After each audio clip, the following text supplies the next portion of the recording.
Senator Hebert. Here. Senator Baugh. Present. Senator Smaw. He's there. Right there. You got headphones in. Senator Paul. Here. Senator Preslow. Here. Senator Imtiaz. Here. Senator Azizi. Senator Christensen. Here. Senator Bowe. Here.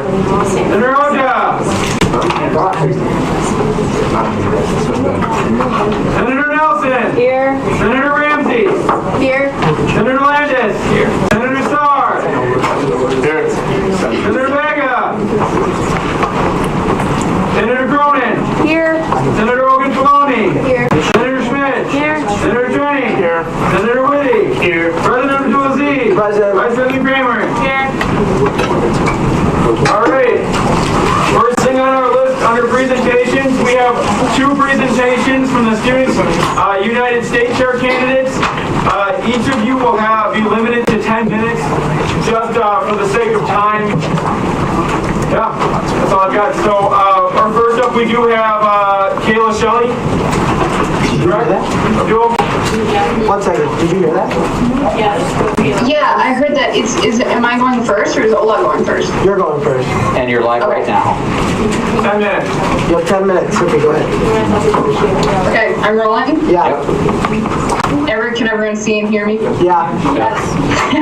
Okay. Hi, Mankato. I'm Kayla Shelley. I'm for State Chair of Students United for next year. Can you start over? We missed you. We disconnected. Can you hear me now? Yeah. All right, so I'm Kayla Shelley. I'm a third-year student at St. Cloud State studying communication studies and political science. I've been serving as the board member to Students United for the duration of this year. I was the vice president of my student association during first semester. Previously, I've been the legislative specialist on my campus.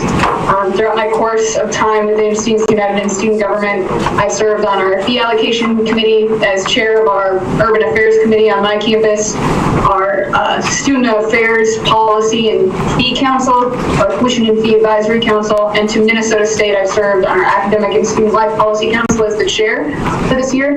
I was involved in the search committee to hire our director of equity and inclusion, who is a beer now, and worked a lot on getting the textbook task force started on my campus this year, as well as passing affirmative consent, which I'm sure you heard about. And that's kind of the gist of what I've been up to in student life for the last 2 years. I'm running for state chair first and foremost because I really love Students United. I believe in the organization. I think it's a great opportunity for professional development for students as well as external advocacy impact. So looking into next year, I really want to focus on strengthening our partnerships, whether that be with NCLC, ASCU, other statewide independent associations. I'm looking at forming a coalition of the roughly 15 other independent statewide student associations throughout the country to try and connect utilizing the platform of NCLC, which is the National Collegiate link that links a lot of student government associations together, to try and coordinate our federal advocacy positions and just touch base with each other, like we utilize the board members to learn from one another on their respective campuses. I want to do that to learn from each of the independent associations. Other than that, I really want to focus on getting more people aware on the campuses, just campus-wide. I want to keep our board objectives and make sure those are well coordinated with our campus committee objectives and events throughout the year. But more than anything, I just want to lead us. I think we laid a strong foundation this year of having a board that's a team, having officers that work well together. My first priority moving in is, as state chair, is forming a good relationship with the other 2 officers, forming a good relationship with the board members, and really trying to lead Students United as a full collective rather than just me. So I'm mainly here to hear your questions, so throw them at me, Mankato. All right, looks like we do have our first question. Senator Good. You might have to repeat that. Yeah, go ahead. Hold on. Oh, you're gonna mic? Take it off.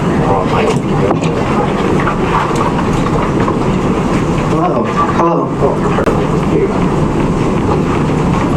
Okay. Okay, hopefully, wow, hopefully you can hear me.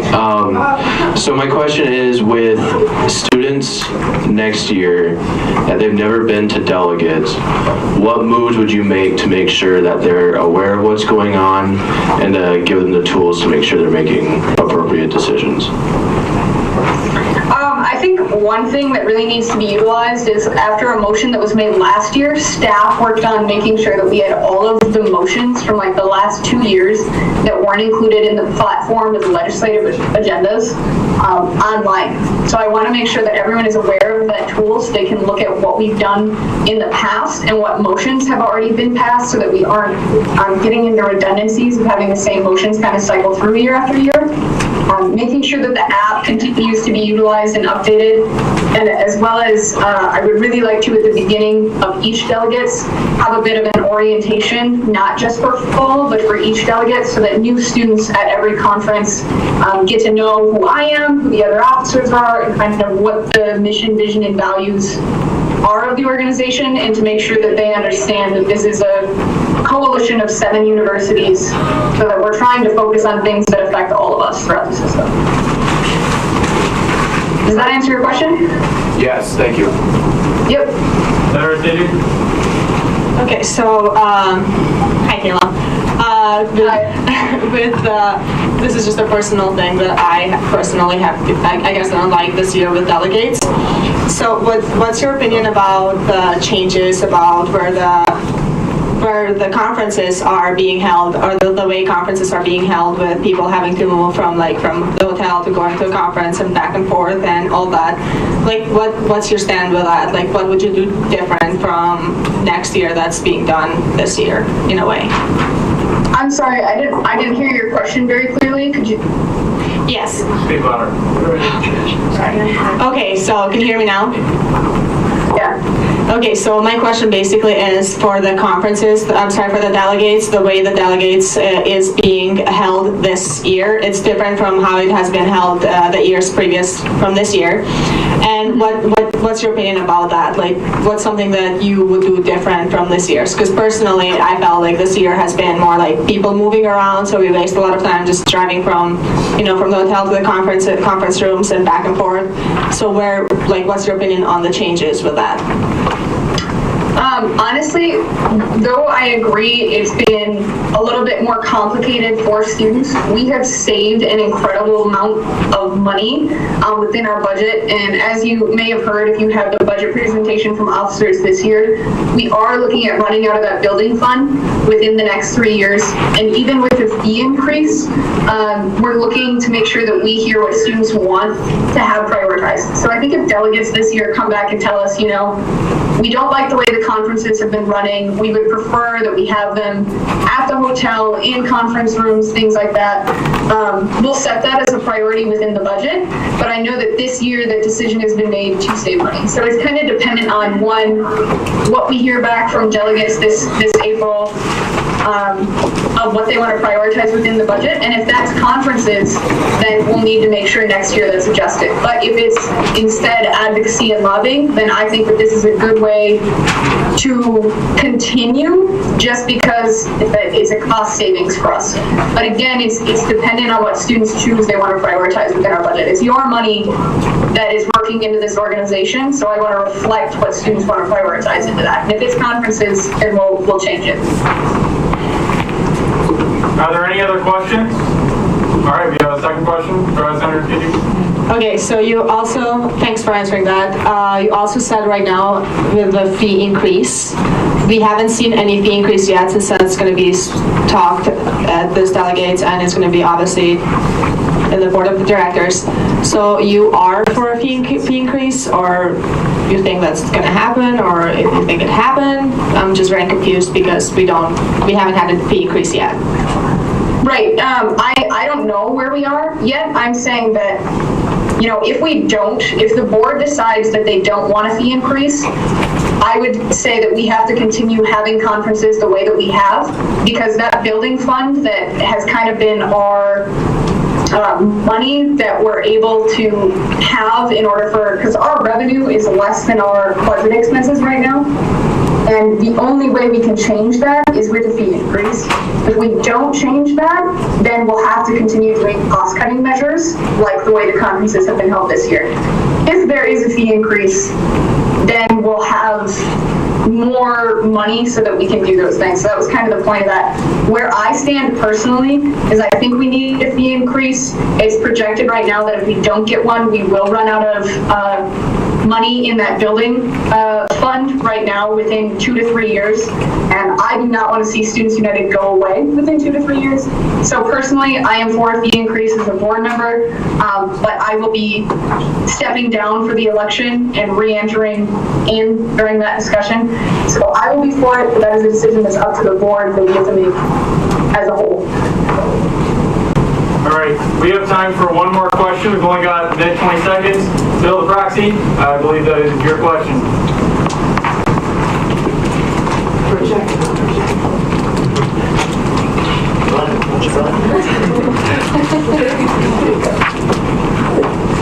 Hello, Kylan.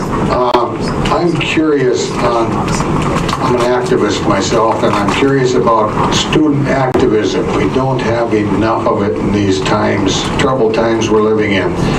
What's your position on increasing student activism in our 7-school system?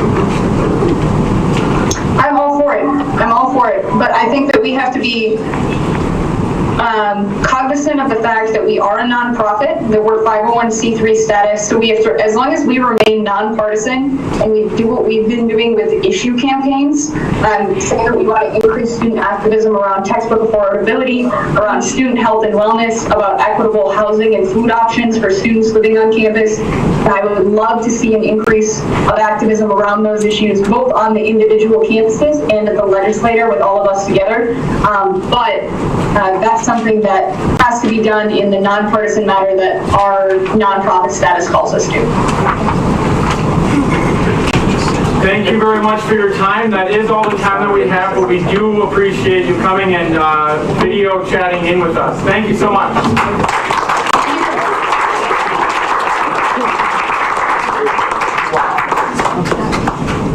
In and out and then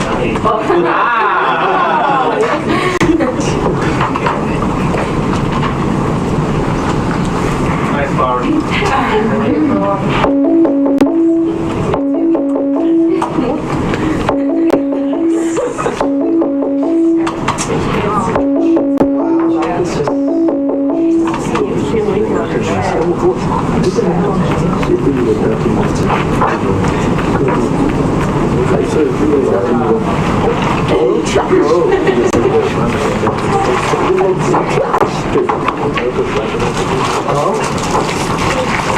Can you see me now? Yeah, can you see me?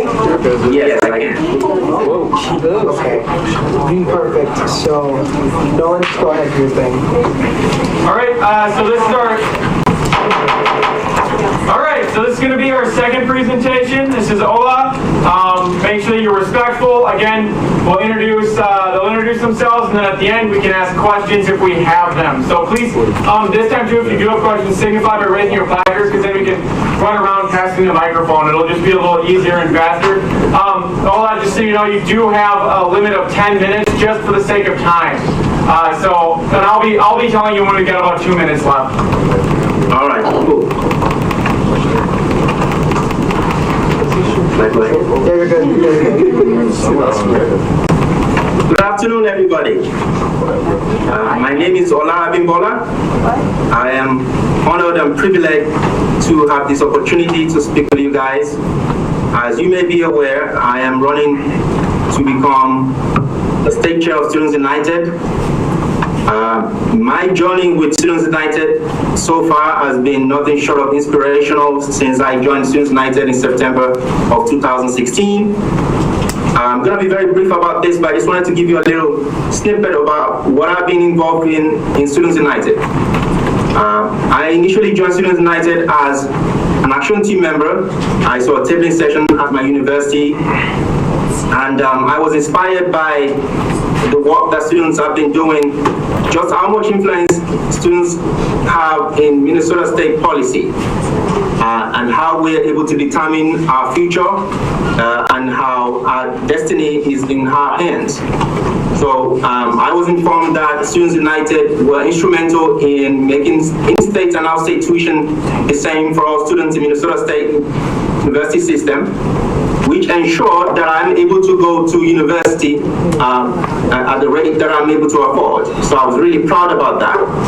So I signed up right away, and I went to my first delegate. This upcoming delegate will be my 6th delegate as a Students United member. I went on to become legislative specialist for Students United in the spring semester of 2017. And I was appointed campus organizing intern at the beginning of this academic year. We have been able to amass a substantial amount of publicity in my university at Southwest. Everybody now knows what Students United is about, and I'm really proud about our accomplishments at Southwest. Now, just to tell you guys the things that I feel are pertinent to students that I want to address if I am elected as state chair of Students United. The first one being textbook affordability. This is an issue that's been coming up every now and again, and people throw ideas here and there. Currently, each university have their own policy on textbook affordability, how they're going to reduce the prices of textbooks. And as you all know, OERs have been something that we've been talking about, but no one seems to have been able to figure out how to go about that.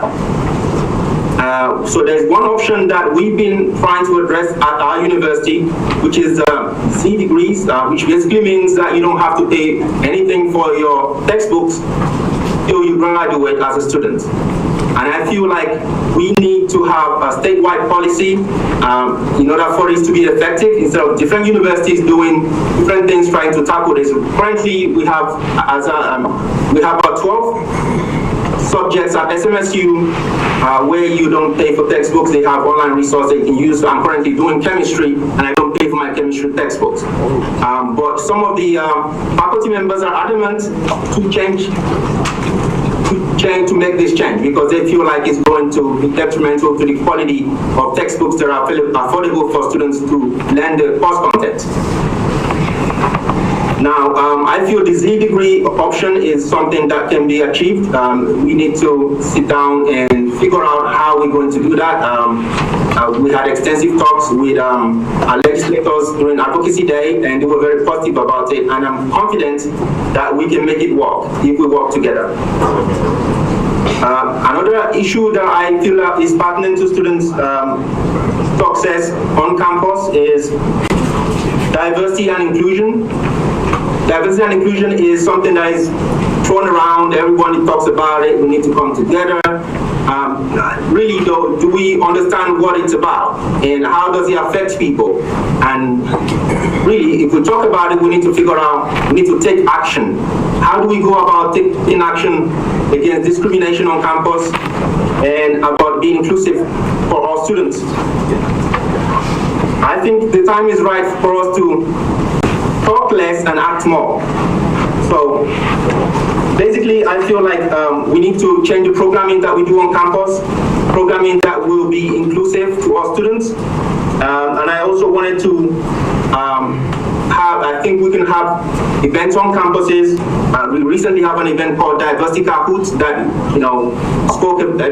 educated people about different cultures, different music, different backgrounds. We need to educate each other. I think that's the foundation that we need to create in order for this to be effective. So we need to talk less and act more. That is one thing that I feel like we can definitely implement on our campuses. And the final thing, I'm running out of time, carbon commitment. I believe that we can work with our food services, Chatwells and Aramark, for them to bring back the composting options, and in order for us to make our universities more environmentally friendly. I pretty much ran out of time. Thank you so much. I would entertain questions. All right, so we do have a remaining 4 minutes for questions. Senator Johnson? Thank you for joining us, Mr. Abimbola. I have a question about how you think currently that you could help expand the Z program, the textbook program that you were speaking about. How would you plan on expanding that to the other universities of our system? Yes, I believe motions that we've had with regarding textbook affordability have been encouraging and recommending for campuses to adopt policies that will aid the lowering of textbooks. I don't think we have anything specific that will, right now, that would say, okay, all universities need to adopt this specific policy. So I feel it needs to come from the top. So that means that we need to get our legislators involved in this more. Basically, there are universities that have made this work. I don't see why we cannot emulate how they went about doing that. Obviously, that is depending on funding. But I feel like we can collaborate with companies, basically like bookshop companies that actually provide textbooks to students on campuses. So we have Barnes & Noble. That would be an option that we could look into. All right, next we have Senator Good. So I'm just going to ask the question of, with students that are new to Students United, that have never been to Students United, what moves would you make to make sure that they know what they're doing while they're there and have an educated, I don't know. Sorry, I didn't hear that very well, sir. Can you hear me now? Yes, I can. Is that good? Okay, sorry. I'm shy. So with new students that have never been to Students United and they're going for their first time, what move would you make to make sure that they know what's going on and kind of introduce them to Students United to make an educated decisions while they're there? Oh, actually, that is a brilliant question. It's something that I feel like we can address. Currently, one of my committee members is actually looking into what we could do with grassroots Students United campaigns. So he's a high school teacher, and he already has communications with high school students. There's actually one of his students that's going to be going to Bemidji State this year, this new upcoming academic year. So we feel like we shouldn't just, obviously, Students United is about Minnesota State universities, but I think we could actually extend our publicity beyond the university walls. I feel like we could also have orientation programs that will involve Students United.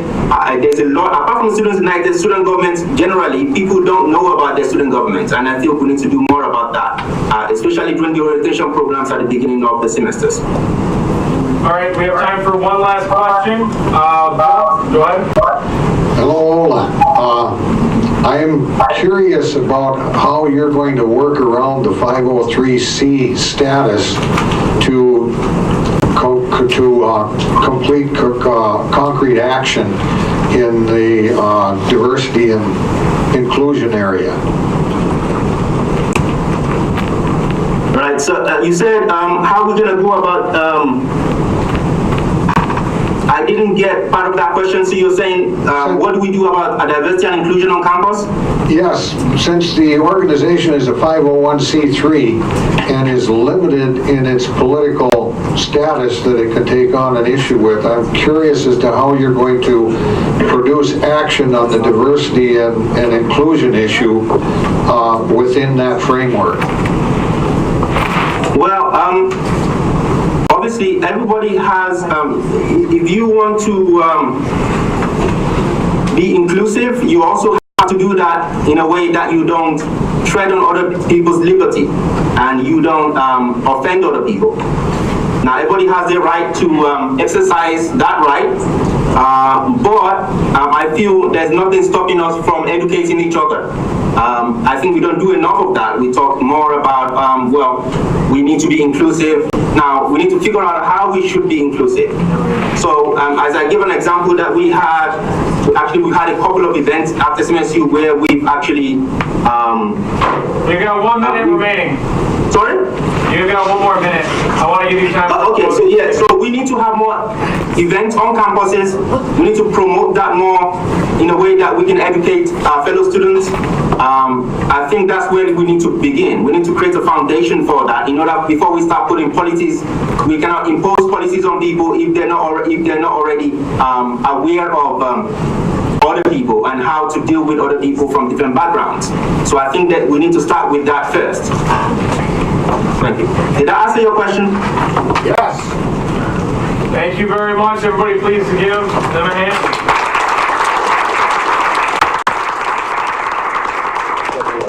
Thank you very much. I appreciate the time, and I hope to see you guys in delegates on Friday.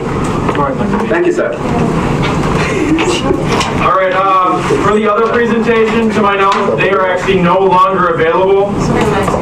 They're in Mexico now? Okay, so they are on vacation. We can go ahead and grab some tomorrow now. Oh, they're not. Is there anybody here for open forum today?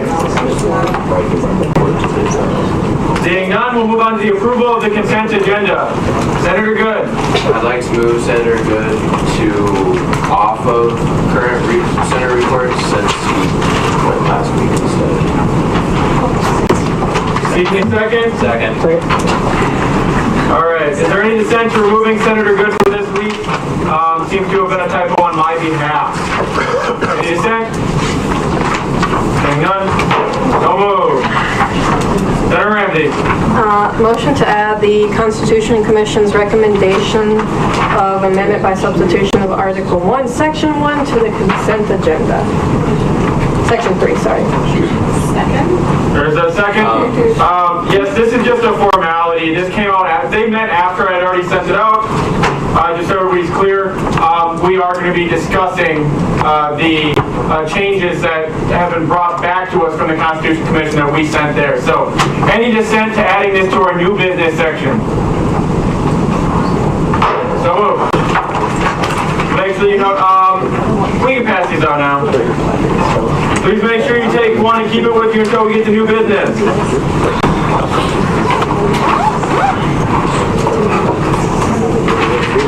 Any other, anything else for the agenda? Is there any dissent to approving the consent agenda? Seeing no dissent, agenda approved. Moving to officer reports. President Abdulaziz. Perfect. So obviously, first things first, we have delegates this weekend. I've gotten the rooming list. I got everything that we need to know in terms of where we're going, location where we're staying, and kind of a map to help us navigate. It will be in St. Cloud. So we have our 2 drivers already. So with that, the way it's going to work is on Sunday. I am actually going back to see you tomorrow for my interview on Friday, so I will meet you all there at 8 p.m. So with that, specifically the drivers, I will be talking to the drivers probably later on today about times, and if anybody knows that they have a class conflict, I know one, but if anybody knows that they have a class conflict that will require the drivers to leave later, please let us know now, so we can get that time situated and worked out. Yeah. What do you mean?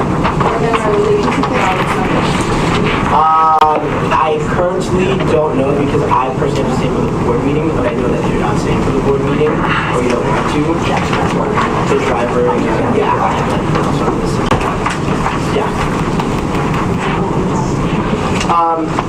And then of course there's that. Besides that, we had our public hearing today. I will show you a little bit better of a showing, but you know, we promoted it some. We promoted some of the reporter. We sent also an email that I hope most of you got this morning. It was supposed to go out yesterday, but it was supposed to go on today. But regardless, we had it and we talked about there was good questions, but also specifically about how we can also reach out to more students and let them know more about the election. And then we also talked about how others can also help us promote the election. So all in all, it was a really good public hearing. We got a lot of things done. And with that, I yield. Questions for President Abdulaziz? No questions? Vice President Kramer. Thank you, Mr. Speaker. So I just have a quick thing. Next week, we're going to have a short meeting, and then we're going to go play wiffle ball against Student Affairs. This list has gone around once before. I don't see enough names on there. You guys are typically here till 6. So So there's gonna be free food. So write your name down, it's not on there. So we can have a winning team. Questions for Vice President Kramer?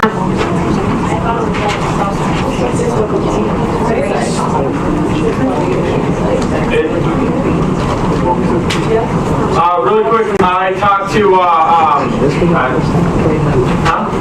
Todd, yeah, sorry, I talked to Todd when he first came in here. He said we're definitely going to switch to wiffle ball because of the recent snowmageddon outside. So, because we're on third winter. So, are there any other questions for Vice President Kramer? No questions? I'll move on to my report. First, I'd like to announce the Dean of the Day, Dean Babagwa. This is the Dean of Social, and we get this time. It's an honor to be here. Thank you so much for coming and attending the meeting. We truly appreciate it.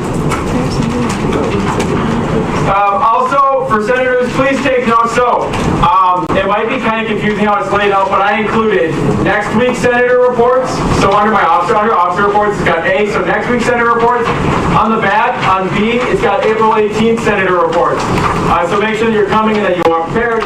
And then after this, it just kind of looks confusing, but then we have the senator reports for today. So we do have a lot. However, I think it's better than it was last semester. So we've obviously managed it a little better. So definitely a plus. So just make sure that you're coming prepared and ready for those. You do not have to report any more office hours for the rest of the semester. However, I expect that you are still doing them, and it is on your honor that you are. Are there any questions for me? All right.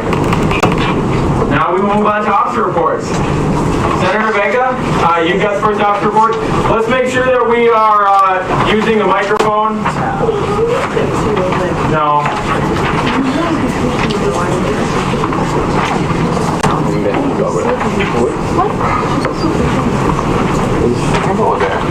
Oh, either way, either one's really fine. On the other side.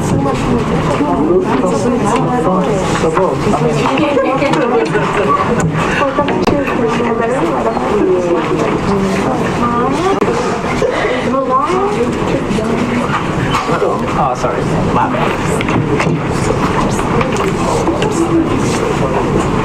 Sting.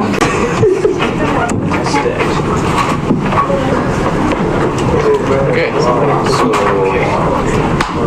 good afternoon, my fellow senators. I will be reporting on what I've been up to this semester, considering that this is my first senator report. If you want. You can move the podium too if you don't need the podium. Or, yeah, never mind. You do you. Okay, so considering that my constituents are off-campus students, I've been working on one of the issues I consider is most important to them, which is providing them with information about relevant issues. These relevant issues, considering, at least from my perspective and from the students that I've been talking to, are in advocacy and housing. For advocacy, I've been working closely with the Legislative Affairs Committee. We had already like an event on February for caucus training. To be honest, this event was kind of failure because there wasn't a lot of people showing up, which was mostly a lesson to learn about reaching out to more students, how to be more effective on bringing more students to bring more students' attention. This was on February. This was before the caucus nights from each party running on the Minnesota elections, Democrats and Republicans. We basically taught them about how to effectively assist one of these caucus, how to advocate for the issues, how to register and whatnot. We also been tabling for the past couple of weeks about to help them with voting registration and to gather signatures for petitions that are about issues that are relevant to students, like tuition, raising, or healthcare. This has been for the past couple of weeks. I really appreciate people who stop by the table and say hi or just to check it out. Then how I was targeting the second objective I had for off-campus students, that was housing. I'm not sure if most of you guys are new, but at the beginning of last year, no, the beginning of last semester, we had this international student who was being sued by one of the housing complex. This student was an international student, so he didn't really necessarily know who to reach out to ask for help. So he reached out to off-campus senators. Regardless of what we were able to do for him, this brought up an important issue for off-campus students. There are not a lot of people who live off-campus really understand and know this some important information about how to deal with the people with the administration of the housing complexes or the landlords. In order to target this, I've been constantly communicating with the director of housing, John Woolcock, and he informed me that he gives presentation in orientation and some first year experience classes about the essentials of living off campus. Like this consists of signing a lease, the rights that students have as somebody who lives off campus, and other essential things like how to keep it, how to just be a person, just have to be a decent citizen, right? So in order, how I've been working with this is I've been reaching out to the first year experience classes from this semester, considering that most of the students who are going to leave off campus are this year's freshmen. Luckily, there is only one first year experience class. I already contacted the instructor to see if we're going to be able to present on this class. I'm still waiting on her getting back to me. I'm gonna reach out to her again. Yeah, I also been asking for feedback for this presentation, just to be as informative as possible on what students should know whenever they're going to move to an off-campus facility. These things include keeping a copy of your contract, or just acknowledging that there can be some legal penalties if you are not following your contract and you are not being aware of damages or these other minor things that they may not seem like a huge deal, but as we've seen, because as we've seen in the past, they actually come back. So I also contacted to KSP Education, and I also contacted the international office to see how we can provide this information to international students, considering that most international students live off campus. And with this, Stephanie Gonzalez, which is the Assistant Director of International Office, mentioned that this is something she would like to consider to offer an international orientation, which is, I assume that she was not aware. I already let her know that Assistant Director John Wilk already presents on this international orientation, but she recommended a handout with this information to provide to the international students during the orientation, and she mentioned that in order for presenting the KSP education classes, we'll have to reach out to the teachers of these classes, because they need to follow the syllabus. So I'm still also waiting on her getting back to me, because I assume that she did not necessarily understand what I was requesting. So I will be informing you guys on that issue in my next Senator report. And as far as my Senator report goes, that's it. You guys have any questions? I'm here for you. Thank you. Any questions for Senator Vega? Don't be shy. Thank you so much for your Senator report. Senator Johnson, real quick, several of you were being very rude during that last presentation, if I'm going to be blatant. So let's make sure that we police up using technology. Remember the popcorn rule, quick take it out, send text if you have to, put it back in your pockets. Please don't be scrolling through insert whatever social media while other people are talking, or be rudely having conversations. I understand if you have a question or want a quick comment to the person next to you, but let's try to be more polite. I know that we can be. All right, so most of my senator report is going to be a legislative affairs update, so excuse the, much better. All right, so most of my Senate report is going to be a Legislative Affairs Committee update, so excuse the redundancy there between Senator Vegas and my own. But just in general, to reiterate everything, we did have to cancel both of the debates because of a number of factors that had prevented organizational efforts between promotion of the debates, as well as making sure that all candidates were present when only some of them we were able to actually make contact with, and also only some of them had replied to us about that. Further, we still are tabling, so if you'd like to stop by, we can help get you registered to vote.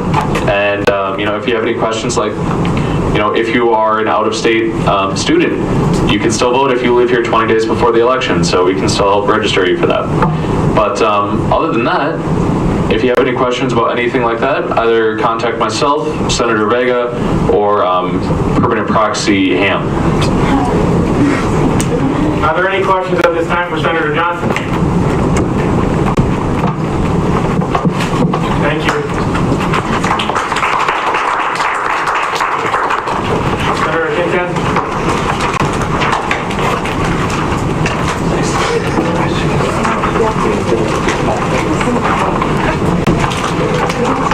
We're going with the guy.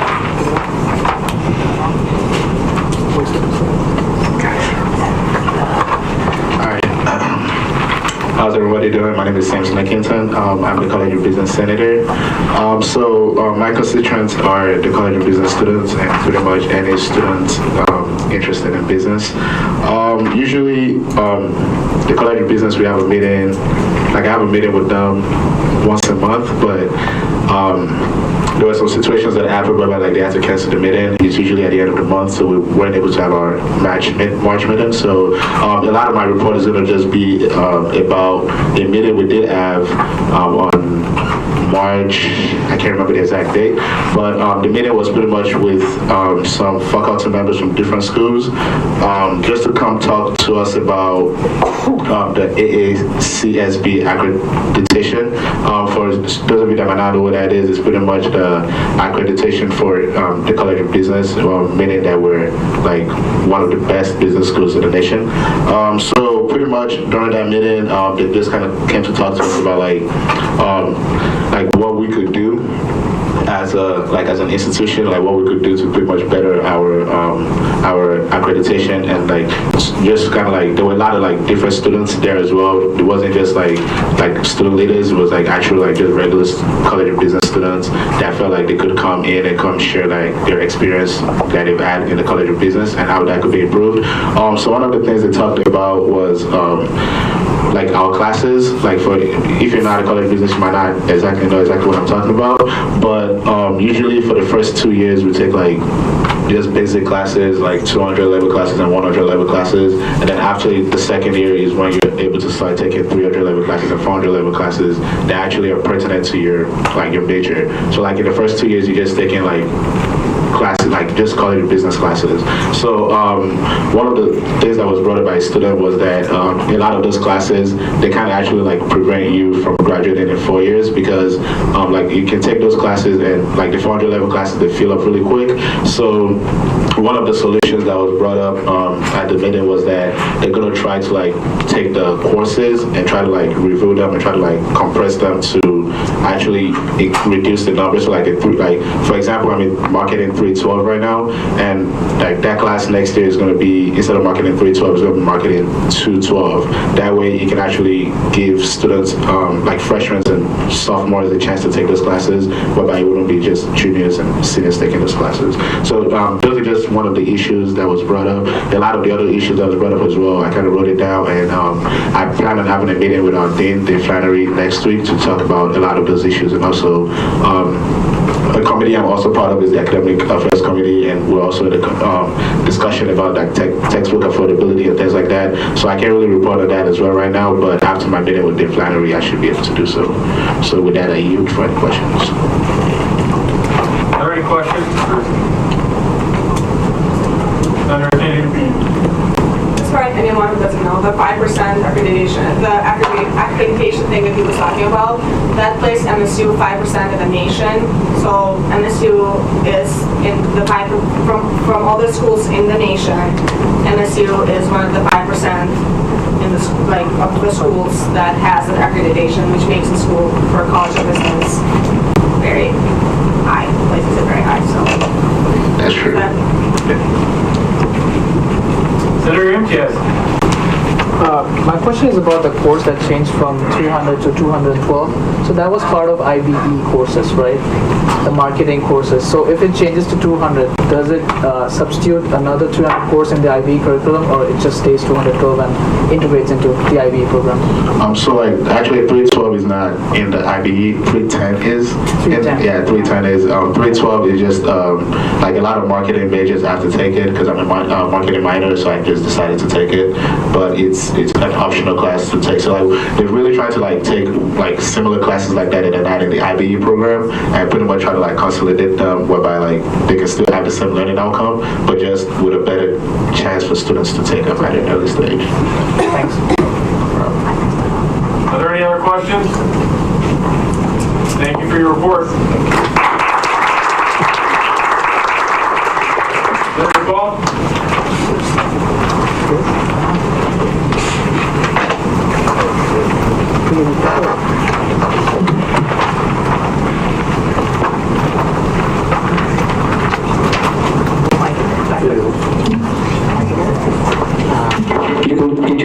Sorry.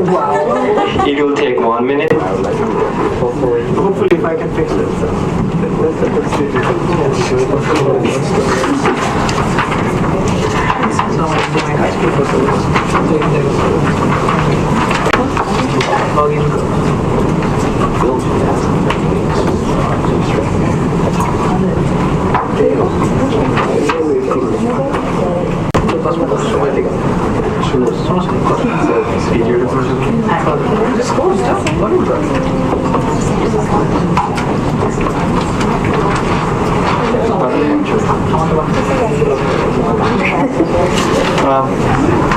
It's okay. I'll talk to you later.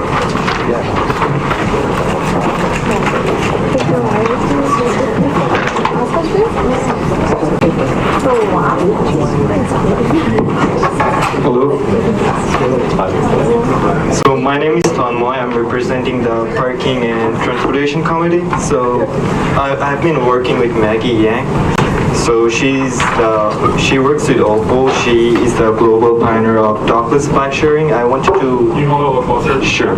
I wanted to bring a bike share program to MSU, and Oppo are interested in partnering with Minnesota State University to bring a sustainable, convenient, and affordable mobility option to students and staff and faculty at no cost or liability to any other students on campus. And so basically Oppo was founded in 2014 by a passionate cyclist, and they're operating in 200 cities and 200 campuses around the world and in 20 other countries, also with more than 32 billion daily rides. And they partner with UNDP, C40, and many others. And the most important thing is about their prices. It's like the price rates for them, the bikes are 50 cents an hour, and it would be $10 a month, $35 a semester, and $70 a year. I wanted to show you guys a video of how it works, but apparently it's not connecting with the HDMI port, so I cannot show you the video, but I had the link. But so basically how it works, it's you gotta download the app, and after that, after downloading the app, you can. Yeah. Can you send Abdul the link so he can plug his computer? Yeah, Naim is doing it right now. So basically how it works, it works like an Uber, but instead of that, instead of the car coming towards you, you gotta go and reach towards the bike. So basically you download the Oppo app, and over there you'll sign up, and obviously you'll enter your payment information over there, and after doing that, so it will show, if you want a bike, it will show the nearby bike locations over there. So you'll go to the nearby bike locations, which is like, probably depends on where the closest bike racks are. So you'll go over there, and there will be a barcode over there. You'll download the OFO app, scan the barcode, and the lock will automatically open. And the key benefits that they're gonna bring on campus is the ability to add bikes at scale to grow programs. What it means, like, so they are telling me to bring 100 bikes on campus and to see how it goes. And after that, they have the data because it's all related with the app. So they're going to survey of the data, how much users you're getting, and they're planning to add more if the people are more interested. And they also will have a pilot program in which students, faculty, and staff will ride free for 1 month. And the last thing I want to say, like, they have been operating in big cities and small cities also, and they have been in California, in Texas, Nevada, in all over, I would say, in the United States. So they have been in big cities and small cities. It doesn't matter.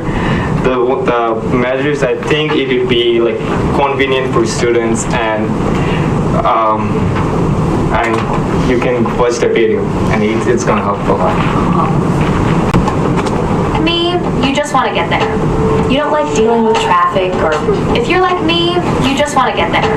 You don't like dealing with traffic or parallel parking. $45 for 10 blocks? And with rideshare, you can run into surge pricing. Now there's OFO. With OFO, you pick up a bike, get where you're going, and then leave it there. No dealing with parking or traffic or walking the rest of the way, because that's how a bike share is supposed to be. Here's how it works. Simply open the OFO app and tap unlock. Now scan the QR code on the back of the bike. Once scanned, the bike lock will release using Bluetooth on your phone. Now enjoy your ride. When you're done, leave the bike anywhere where bike parking is allowed. Then simply close the lock. Your OFO ride is complete. Exploring the city with friends, cutting across campus, or just heading home has never been so easy. Hop on an OFO bike and let us help you get there. Wherever you're going, enjoy the ride with OFO.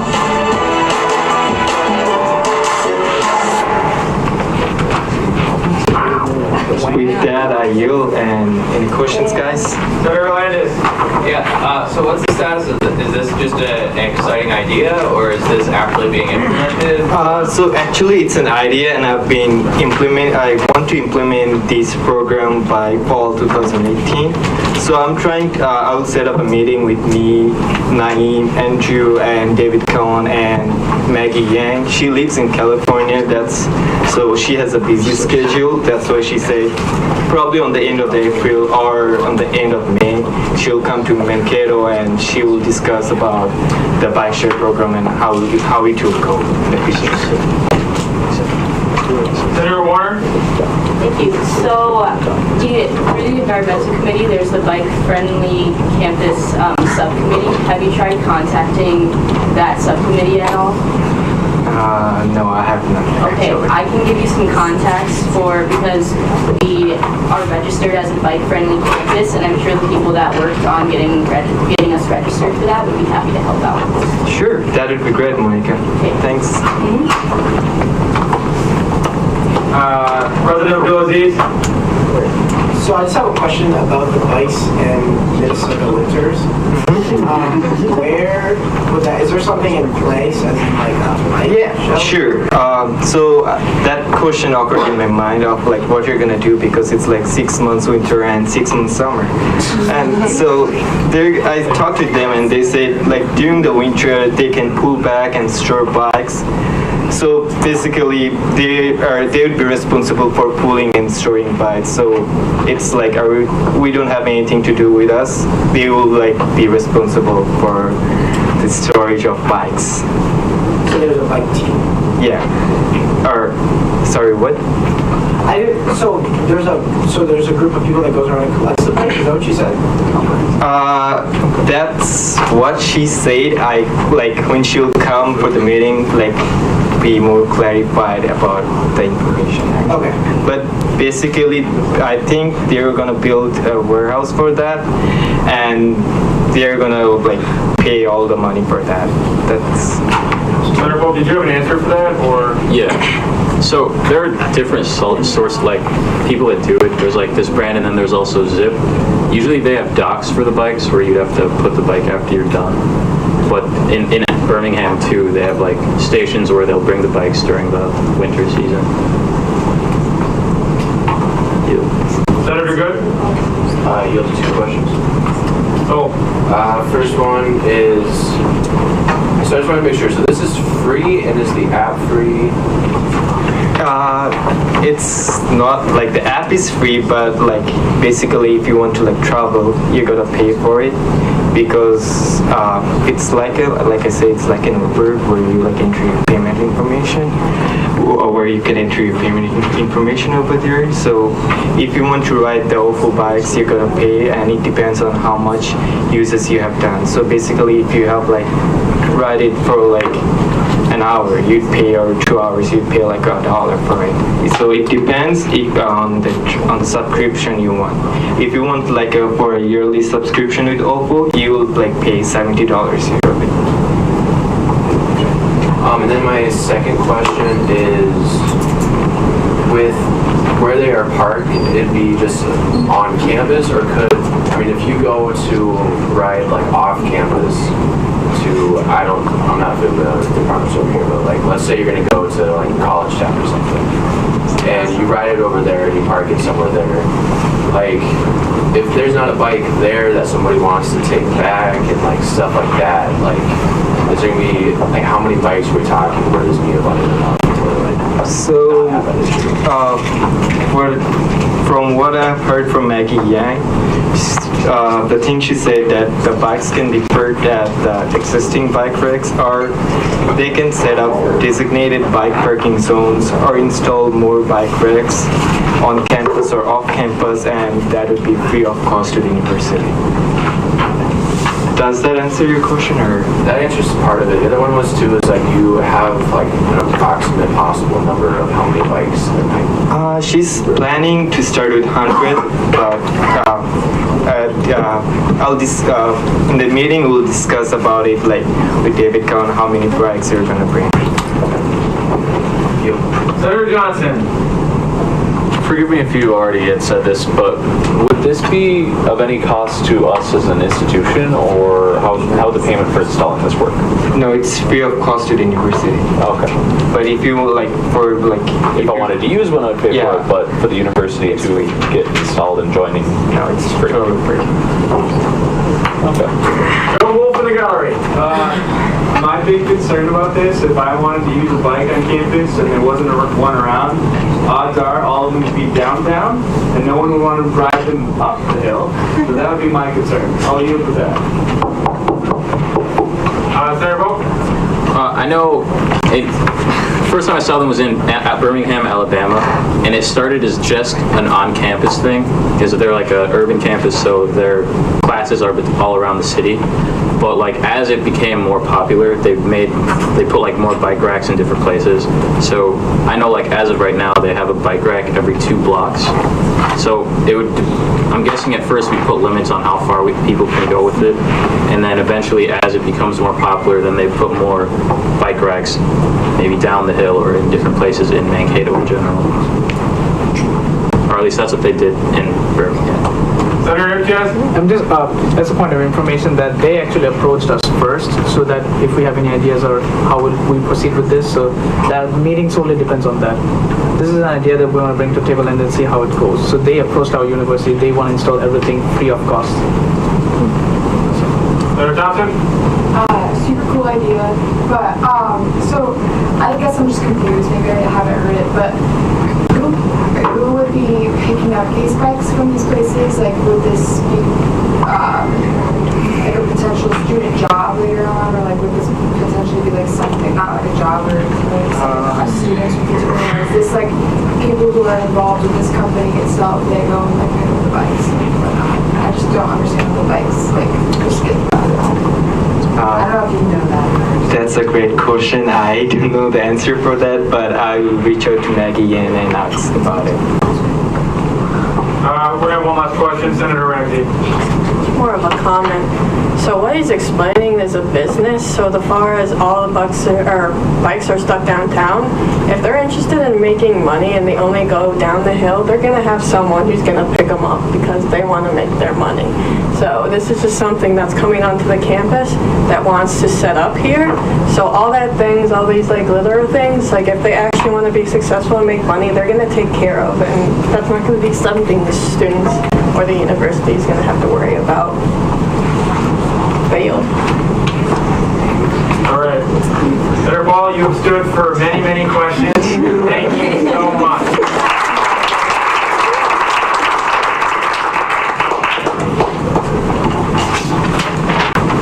Senator Garnet. That is you.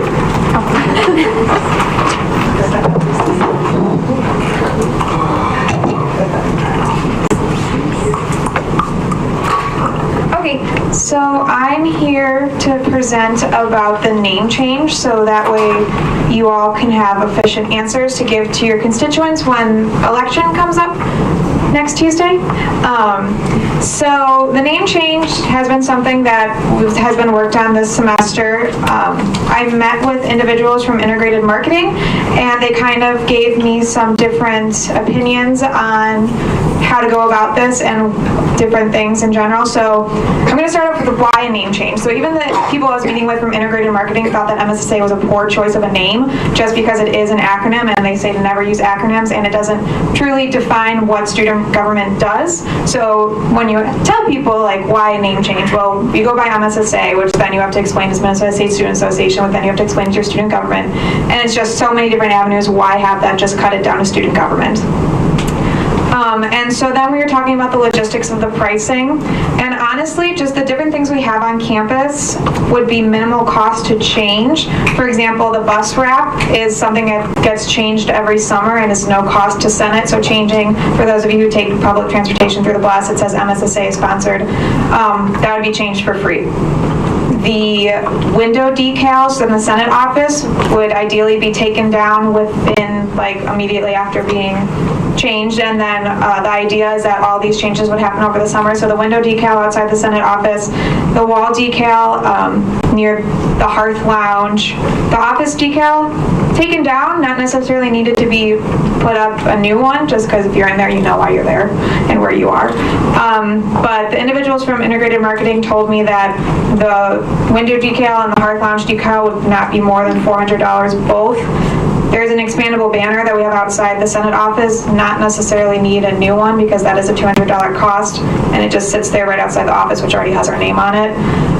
The Facebook page would need to be changed. The website needs to be changed regardless this summer to adhere to the new website model. So no matter what, that's getting changed. OrgSync is something free to change. The global search name change throughout the entire university website is free to change. The planners are given to us free every year. Branded merchandise will cost something no matter what, so depending on what the logo is, it doesn't matter, it's still going to cost money. And then the other cost would be a new logo, and that's something that can be done through university printing that would cost potentially between $100 and $200. And so from here to going forward, if it is passed, which hopefully it is, we're hoping to get these things done quickly just because MSSA does present at orientations throughout the summer, and those do start quite soon after the semester ends in May. So we'd be looking at getting that branded merchandise, getting a new logo, getting that all put together so that way whoever is coordinating the presentations at the new orientations is able to have the up-to-date logo, the up-to-date name change, and the up-to-date merchandise. And that's it. And so I just encourage you all to tell your students, constituents, to vote yes to the name change because I think it's something that we all recognize would be beneficial to our organization and to the clarity of our students and what we're here for them to serve as. I stand for questions. What's the process going to be like for logo selection? Well, so I've been talking to Doug Fensky, and we've kind of been bouncing back ideas. Honestly, I never anticipated us a way to do that. I don't know if that's something I'm discussing now. So I don't know if Senate wants to decide that, if the exec board's going to decide that, if PR committee's going to decide that. I don't really have a preference either way, whichever one looks nicest. I trust Doug to create nice logos. So yeah. So there's an I'm sorry, you just said that that's something that's open for discussion with him. Is Doug? So Doug has had, he's got a few different ideas. So I don't know if you want me to ask him to do multiple logos or one, whatever, two, and then Senate votes on it. Perfect. Grand idea. Okay, that's up to you. No more? Senator Briscoe. You mentioned the individual costs a couple times. Do you have a grand total cost estimate? So I would say I anticipate originally when at the SAC budget meeting, the long meeting we were all at, I had anticipated asking for a $1,200 one-time staff reserve increase for Senate, but then we didn't need to do that right then because that can be asked for. But so that was what my anticipated was. Because we do have money for branded merchandise regardless, but I think it'd be beneficial to have more branded merchandising right after the name change than what's typically done every year, just to really promote what the name change has occurred. So that $1,200. $1,200. Hasn't changed at all? No. Okay. Senator Good. So my only question is with the logos, I'm wondering if there is any options that you've seen that include the clock tower, being that the clock tower is the current one and also it's our logo because half paid for it way back when. So I'm just wondering if the clock tower is part of one of the logo ideas, if you know. It has not been, but that's something I can bring up to Doug and say that's something, if that Senate wants. I wasn't aware that the clock tower was paid, and that was something near and dear to Senate's heart. But if it is, then we can make sure then that could be a potential use in the new logo options. I'd like to see it personally. Are there any more questions? Thank you very much, Senator Cronin.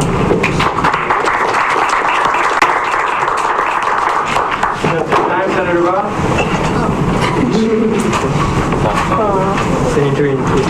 Did I? Yeah. I already told that Senator Bob I was wrong. Senator MTS, you were wrong. There you go. I'm sorry, I've been filling a minute ago and I think I got a little excited. That means you don't have to give one. Okay. So hi, my name is Naeem. Yes, I'm an athletic senator. Hi people. So today I'll be reporting about, I don't know if you guys remember, 2 Senate meetings ago, there was a student who came with us with a report on Respondus Monitor, which monitors your actions and behaviors during an exam. So this will be introduced this coming semester, which happens, I'm just going to give a brief rundown of what happens, is that the webcam will be on, and while you're taking exam, it's just a replacement for lockdown browser. So the webcam will be on and it will watch your movement as you are giving the exam. So it tracks your eye movement, if you're whether talking to people or not, the microphone will be on, audio implications will be there. So the concern with the student is that there were 2 concerns. Number 1 concern was privacy, because not everybody will give an online exam in library. They will give it in their apartment as well. So if the video is on, that means that anyone who's monitoring you would be able to see what is around you. That's saying it's a privacy breach. The second concern he had was of racial bias, because the monitor cannot recognize completely the facial features of people with a darker tone. So that is of an issue right there. As I talked with him about this issue, I have met with numerous faculties and they have expressed similar issues as well. And I was asked this was mainly introduced in the CIS department, in the Computer Information Systems department. and I've emailed the chair, which is Syed Mahbub Rahman, about this issue, and I'm waiting for his reply. And I am actually bringing up this again because I really wanted info or concerns with from you people, that what else to be done and how else should I proceed with this, because there are students coming up to me and then telling me that this is of an issue, and if it goes on next semester, there will be implications of students being held that they're cheating, but though there will be malfunctions in the system as well. So that's my report I've been working on. With that, I yield open to questions. Senator, thank you. It's more of a comment than a question. Sure.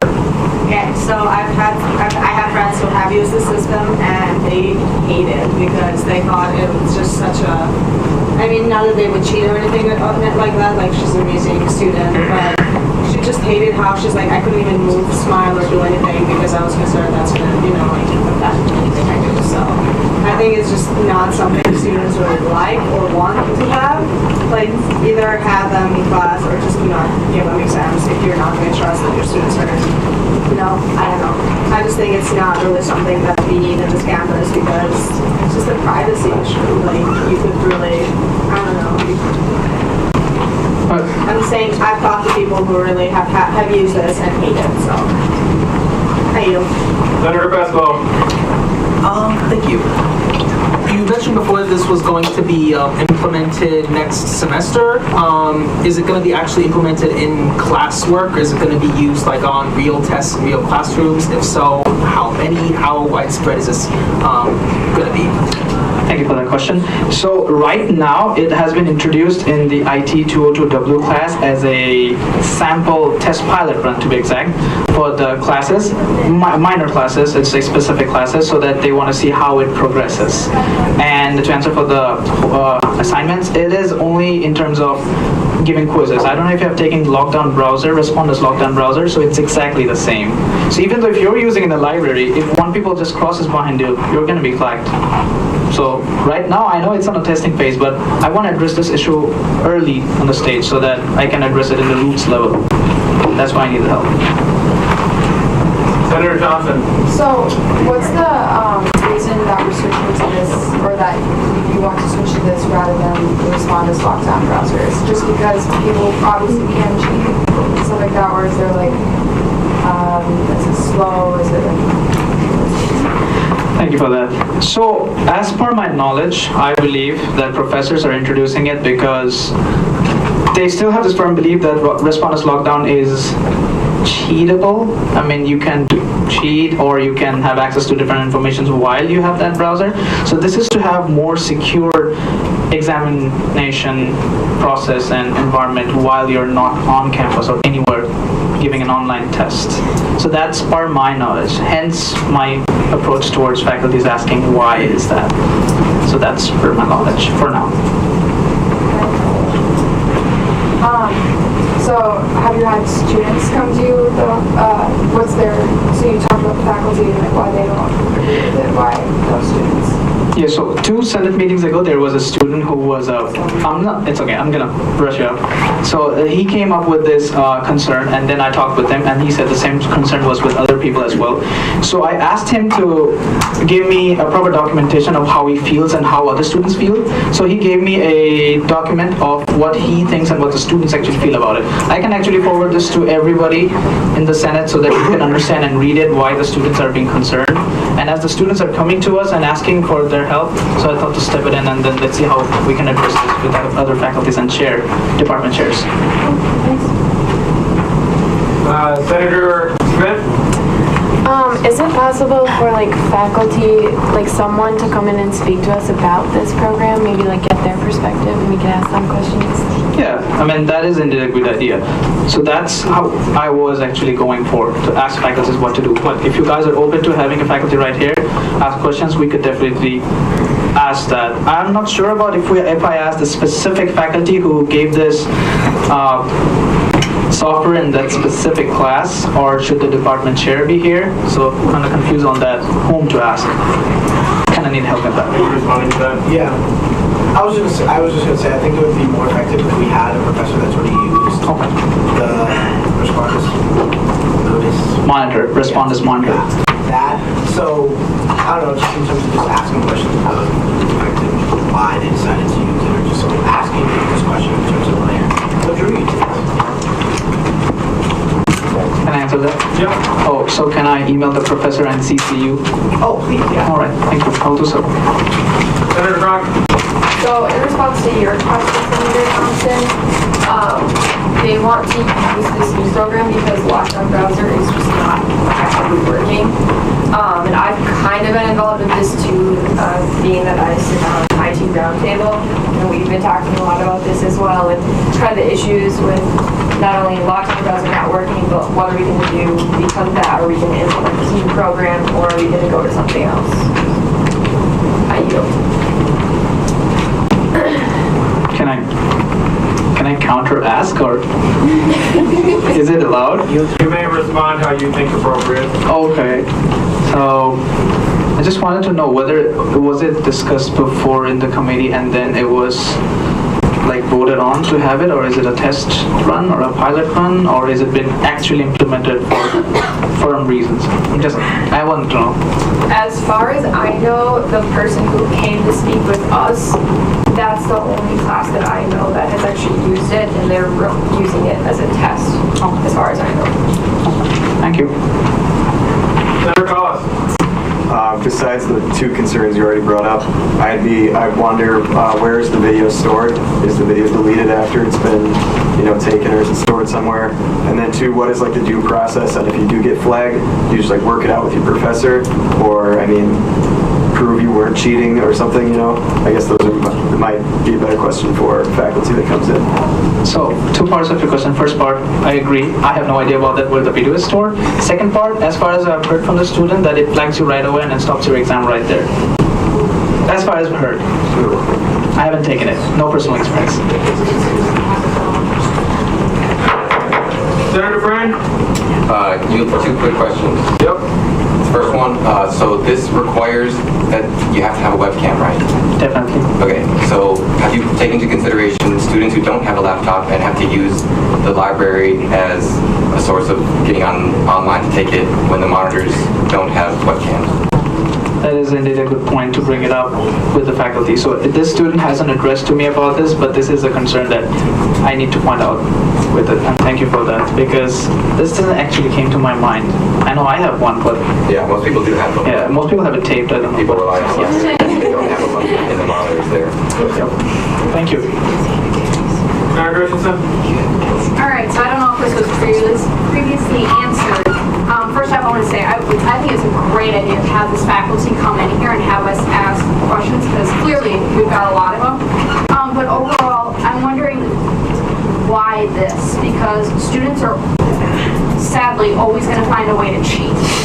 So how is this going to stop students from finding a different solution to cheat? Like, why this?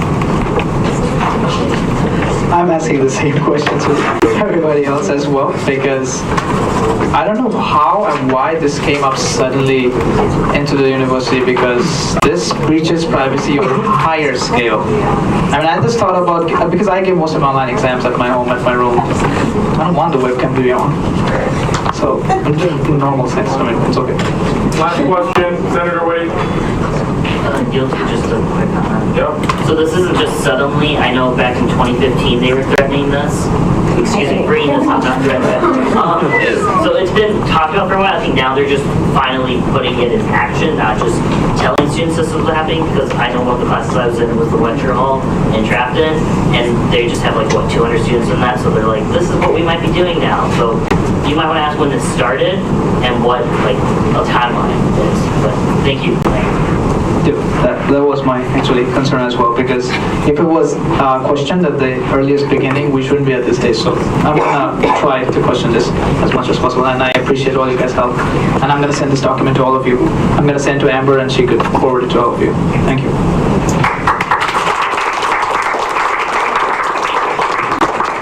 Now, Senator Bob, it is your turn.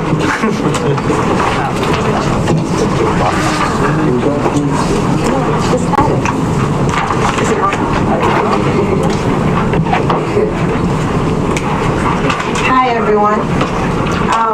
So I am am CSAT Senator, and I'm also on the commission for President's Commission for Status of Women, so I represent every woman on campus. So we've been working a lot this semester, and first of all, the Women Courage and Vision event is on the 16th, and if there's any female on campus that you think is very hardworking, like me again, and you want to nominate for, and they will be recognized, you can vote for them. Voting ends tonight, but the stuff will be open tomorrow too. So nominate people like Chiki too. Also, the Melissa Harris-Berry event was a success, and we picked 2 people for the HERS scholarship over summer. It was Kelly Meyer and I forgot the other person's name, but Kelly Meyer was selected by President Davenport, and I think the other person was selected by the provost office. I don't remember. Also, what else? Yes, voting ends on tonight. Vote for women. I yield to questions. Thank you, everyone.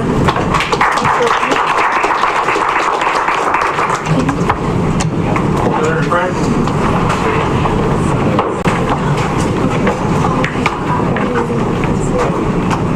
And after Senator Frank, we're actually going to have Senator Cron.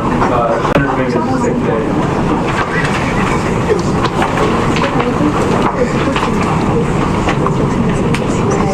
Presentation for you guys, so it'll take me 30 seconds here.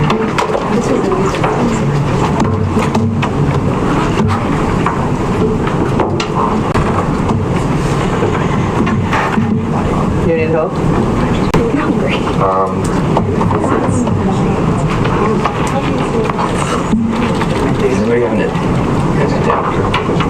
See, that's why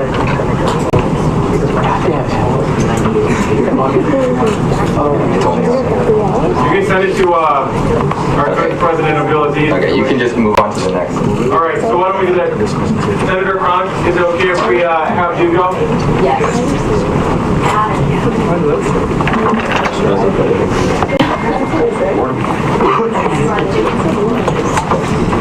I should have taken a shower.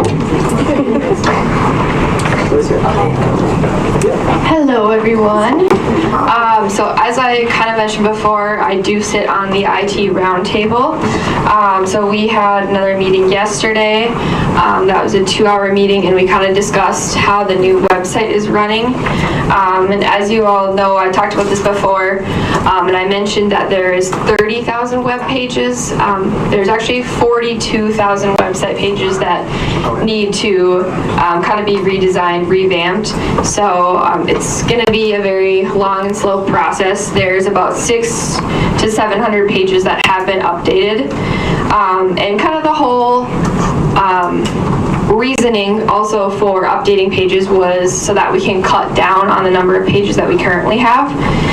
So for example, the whole admissions section was originally 123 pages on the old website, and that is down to 78 pages. The president's page was 108 pages, and it is now 40. So we're cutting down these 42,000 pages, and it's going to be a lot less once this is all completed. Also, our bounce rate has decreased. So they actually did a study comparing February 20th to April 1st, 2017 to 2018, and they looked at our bounce rate, which means if someone was coming to visit the MSU webpage, did they visit a page and then immediately click out, or were they continuing to stay on the website? So basically, if they were bouncing, that means that they actually closed the browser. So that's not good, and our bounce rate actually decreased. So that is a good thing. More people are staying on the website when they currently visit our homepage. Also, the time that people spend on each page has also been taken down, which means that as far as navigation goes, our website is more efficient and helping people find what they need to find. This year, our Linda, if anyone is familiar with Linda and using that, we are on a 3-year contract with Linda, and this year was our last year. But we have seen that users have been going up significantly every year. So even though the price is going up and they were kind of on the fence about purchasing Linda again, just because there isn't a large number of people using it, it has been steadily going up every year. So they did decide to renew that contract. So we will have Linda again for another 3 years. Despite that being about 80 grand is what it costs for a 3-year subscription. So it is expensive, but more people are using it. It's being implemented in certain classrooms. Also, we are getting a new system in hopefully most classrooms by the end of the summer. So in this room actually, and I'm not really sure why we don't use it as Senate, but this room does actually have wireless connection. So technically we don't actually need all these cords. It is possible to wirelessly connect via Air Media, but we're actually going to be updating to a new software called VIA, and this is kind of just Air Media on steroids, and it allows you to do more. It actually allows 2 users to be on the screen at one time, so 2 people, sitting across from Senate could be on there at once, which is kind of cool. Also, hopefully this summer we will be getting 2 Microsoft Video Surface Hub boards, which I was going to show you guys a video, but just for time's sake I won't. But if you want to just YouTube Microsoft Video Surface Hub, highly recommend it. It's super cool just to see what this thing can do. It's basically a smart board on steroids. So we're hoping to get 2 this summer, and I think those are going to be in more main common areas so that people can kind of play around with them, and hopefully in the future we'll be getting more and within classrooms, but they are very expensive, so we're kind of just testing them out in the meantime. And then also I believe it was Naeem who had been kind of talking earlier this year about the bus tracking app. That is still kind of up in the air as far as I know, but that app, which is currently called Mav Class, they do actually want to rename it to Mav App, and they're hoping once they get something as big as the bus schedule on there, that they'll be able to implement more on that app because more people will actually use it, because right now it has kind of such a low user rating. I think that's all I have as far as IT goes and kind of what I've been doing on that, and so I yield for any questions. Senator, yes. I'm just gonna mention that bus app thing again, that in April we have another meeting coming up with ITS, and they're gonna report us about the progress of that app or web portal, which is they're saying right now. App is a long shot, but the web portal is gonna be there. So I will obviously let you know in my 3rd report if it's possible. Thanks. Thank you. Anything else? Thank you very much, Senator Cox.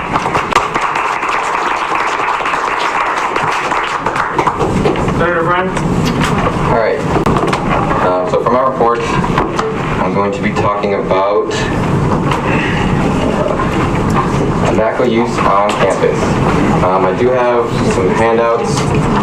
I only have 4, so I'm really sorry. But this is a draft policy from St. Cloud State University on their tobacco policy. This was revised last year, but they still use some of the policy that is inside of it. So let's just send that around. Take a look at that. So, I'm going to bring up an issue today that we've all probably seen around campus, but we haven't really seen any solutions to it.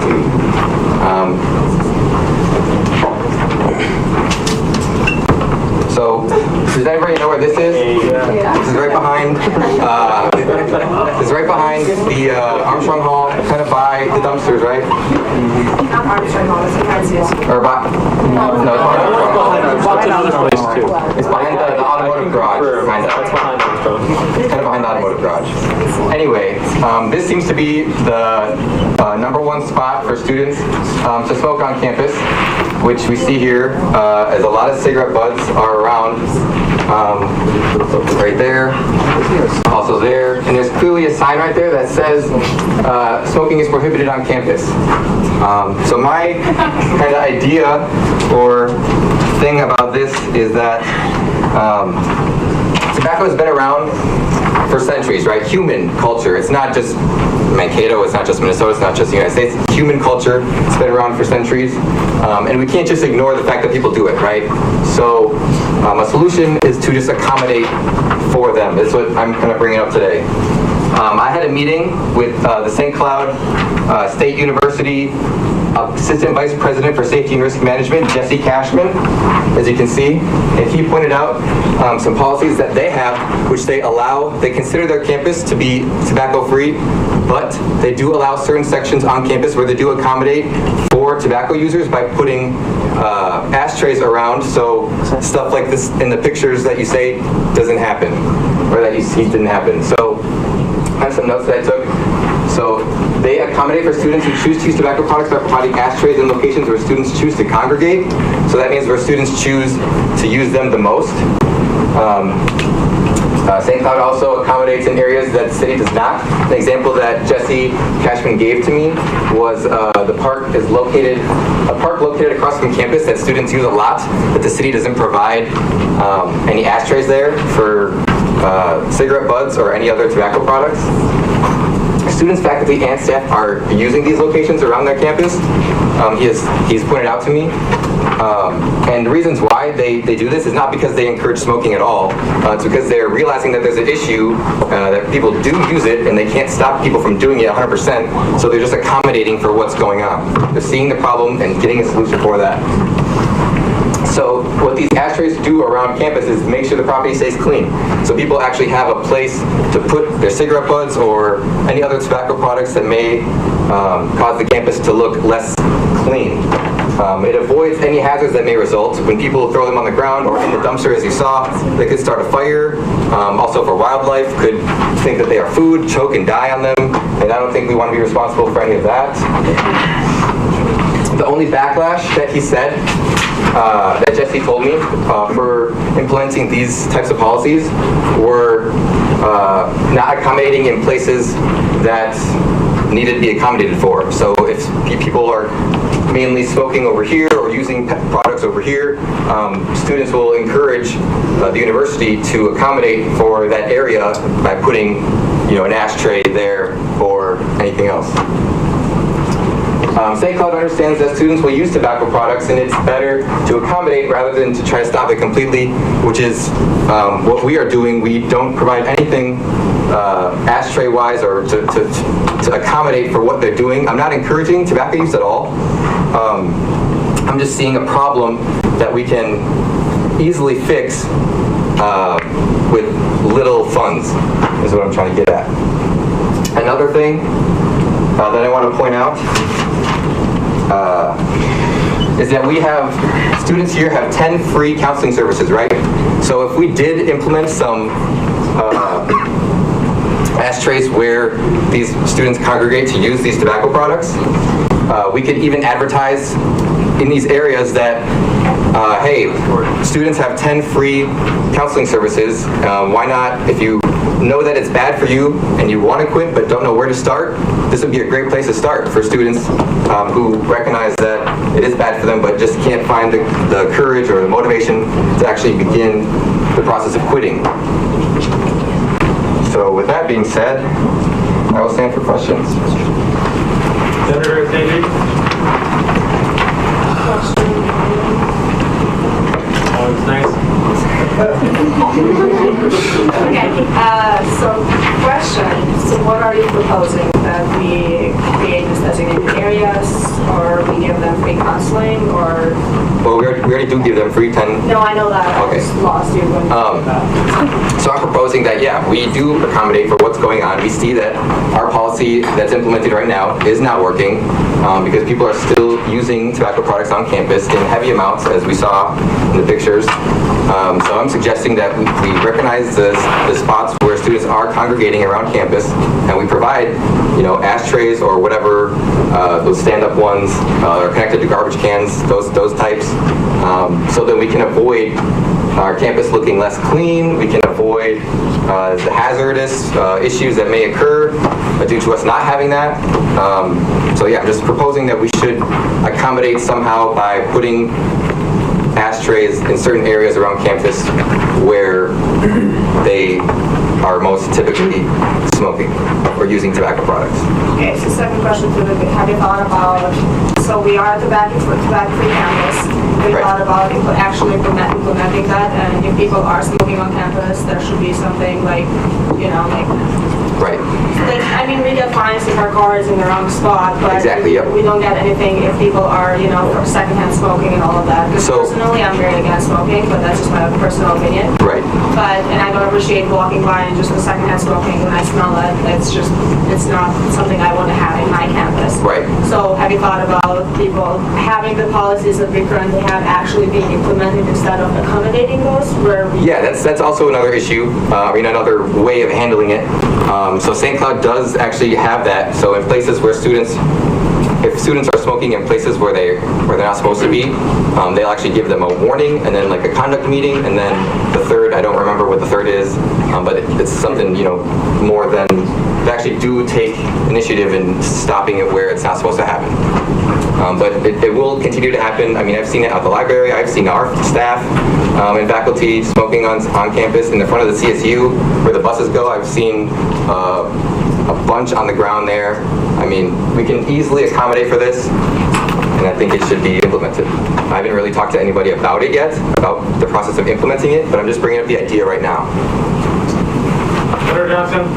So this is coming from the perspective of somebody who's smoked quite a bit on campus.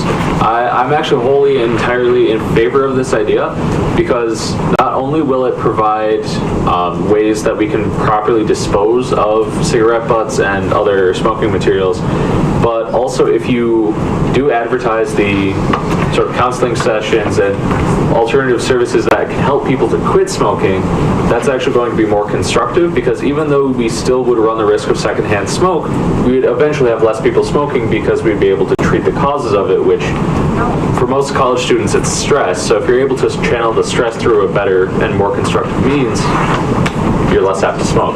Right, and yeah, I think that the counseling sessions would be a very positive thing to do if this was implemented, to advertise that around these areas, because a lot of students don't know, like I said, where to start or even how to start the process of quitting.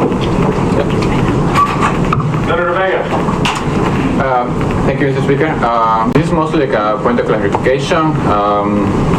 The tobacco policy of MSU is reviewed every 4 years. It's reviewed every 4 years.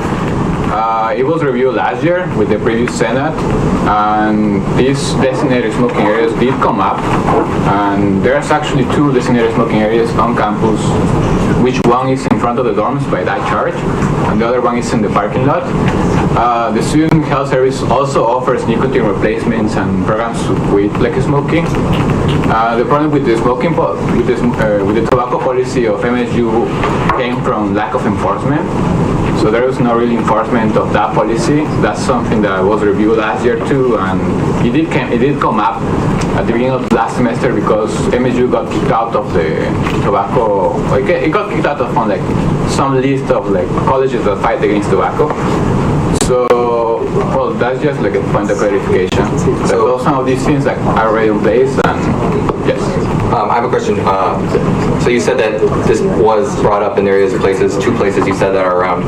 Was it put into consideration the location of these spots with the location location that students tend to go to do this, or was it just random spots? No, definitely, it was considered. Also, it was considered like building up these smoking areas, but it came to be like it came to be actually kind of expensive, and MSU cannot really have anything that resembles advocating for tobacco use.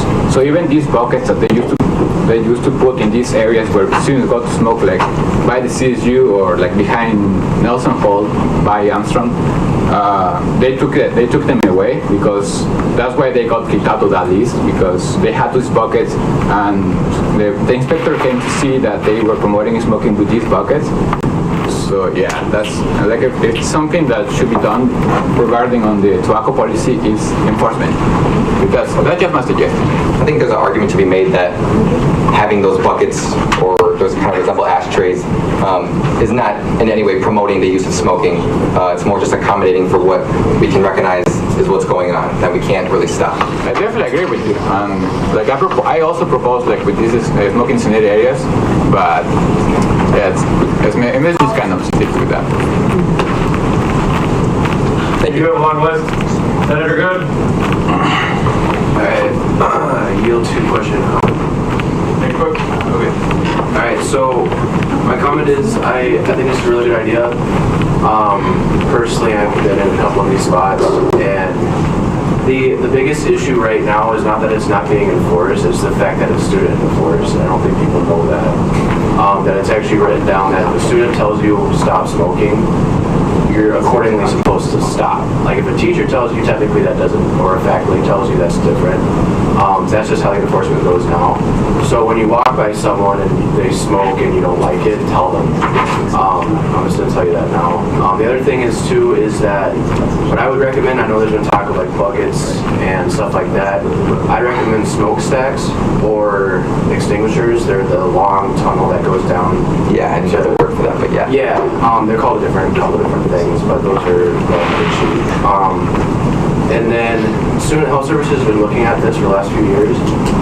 If for your next few steps, I would talk to them. That'd be Wendy Shu, who's in charge of that. I couldn't tell you what's been going on right now because meetings are always during my class time. But I think this would be a good solution, but I would definitely recommend to have possibly having signs that say you're entering a smoke area. Right, exactly. That's what would be kind of the thing. And then, so my only question would be, how many smoke areas would there be that you have in mind, and where would they be?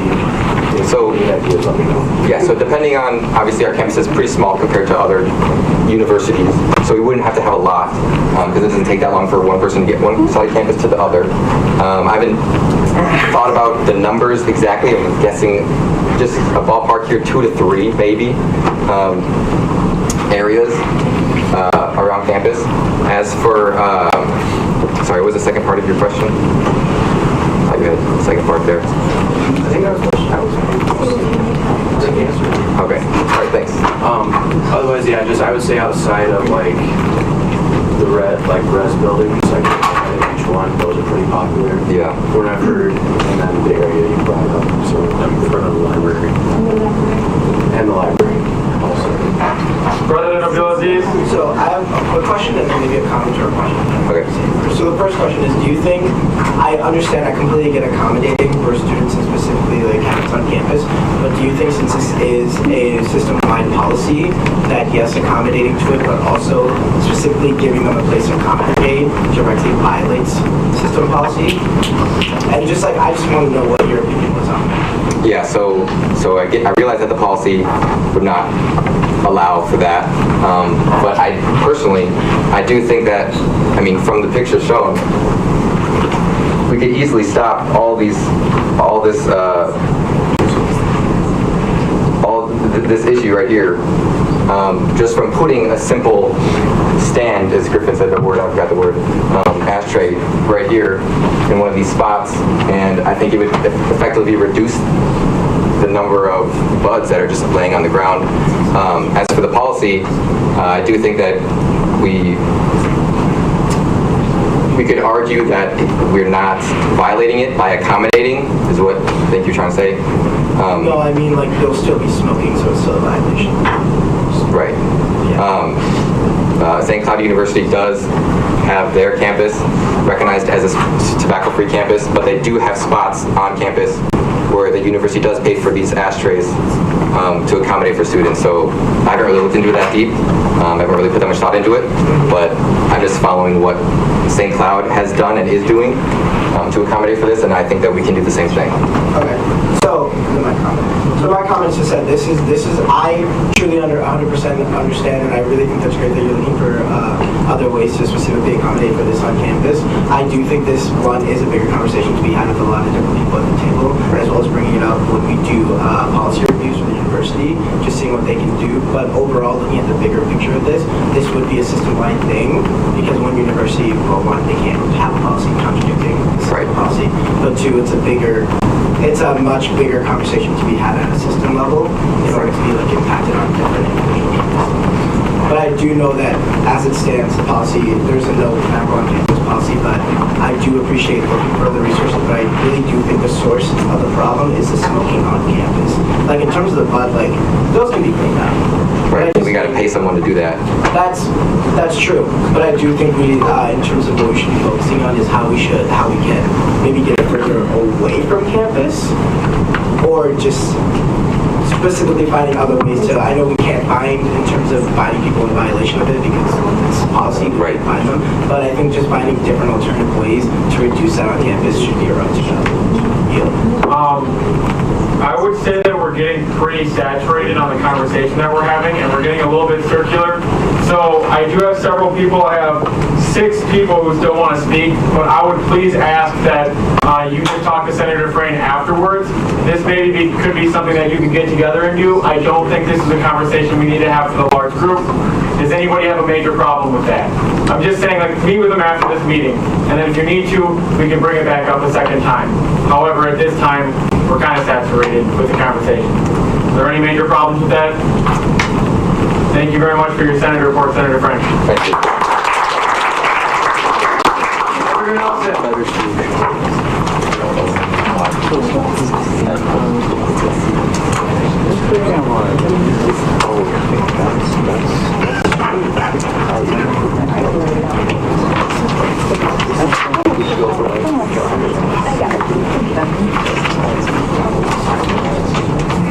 Hi everyone, I'm Kat. I'm one of the off-campus senators for this year. So this semester I just got elected, and I was interested in learning more about things that would affect my constituents from the college to the community while I was in this role. So one of the more recent things I did for this was to attend a city meeting with Mark, some folks from South Central College, and the city council for some updates. Caitlin only goes to this one, but I was able to go to it instead. So the update from this time from South Central College is that they just recently created a health fee for mental health services. So that's going to be $2.50 a credit hour. And since passing this, they're looking into getting a social worker. They're not really sure like what this all is going to entail. They're starting a search process, but they're very excited to say that they've created this fee and look forward to seeing what they can do to help students with mental health on their campus. They're also in the midst of their election and their budget season, like us. Last week, their budget season had started, but it hasn't really been going well. Can you hold the microphone a little closer? Sorry. And then for their election season, theirs is online like ours, but it's April 9th through the 11th. So that'll be kind of interesting to see who our representatives will be in the community soon. And then they're also looking into creating a community garden on campus to help with student food insecurities. This is part of that bonding project that they recently got approved last year. So again, something else to look forward to. For updates from the city, they talked about a few things, but the most prevalent one that I thought was very interesting for my constituents is that they're looking at creating some income-based housing apartment units. I think it was like 86 or so units in Mankato. Well, we're not really sure in the details, and they're still kind of getting that all worked out. It was good to hear that the city is talking about creating options for students struggling with housing, or just individuals in Mankato struggling with housing. With that was essentially their updates. So with that, I yield. Are there any questions for Senator Nelson? Senator Landis? Any thoughts on where that community garden might be? And yeah, So in the meeting, they did say they're going to build a structure. They weren't sure exactly where it was going to be on their campus, but they made it sound like they wanted to make it year-round. It was all that we had for now. Senator Good? First, I really want to thank you for taking the time to go out into the city, but also to go to South Central, because a lot of students that come here that are transfer are actually from South Central. I am one of them, and the majority of the time they end up living off campus because you don't need to live in dorms at that point. But on the other thing too, to kind of go with the gardening thing, they kind of have one already. So are they looking at doing a completely different one that's not? Because they have one inside already, so I'm kind of wondering about that. I hadn't really heard about that until the meeting, so when the student just mentioned that, I think that was just something they were either working on expanding upon or making this more of like a bigger project for them on campus. He wasn't really clear on that. Roxy Ham? My concern whenever I hear about low-cost housing is Chicago, Los Angeles, cities across the nation have used them to racially profile. And I know from talking to people in this community, there's a bit of that going on here as well. So I would want to see any kind of a housing situation not concentrating people of color especially. We can pass those comments along if you'd like us to. Any other questions or comments? Thank you very much for your report.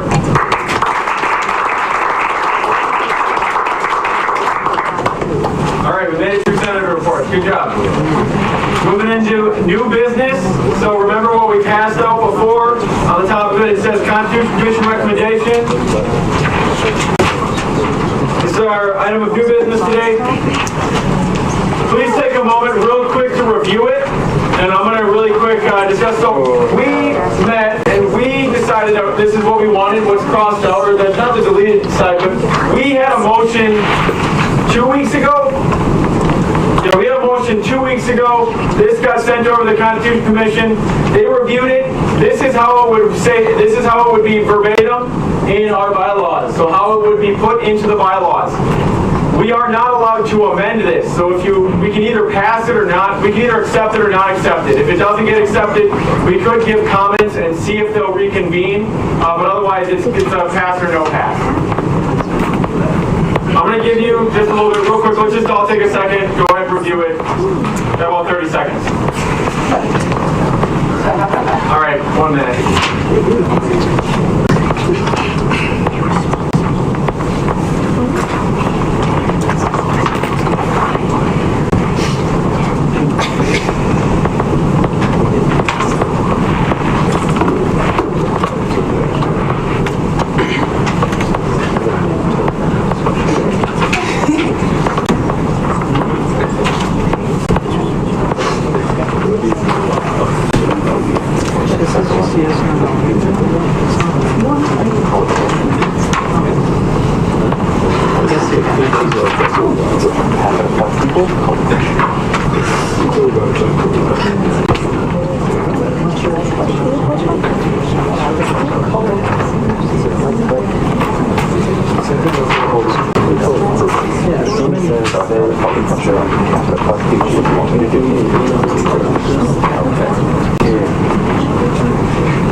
Senator Johnson.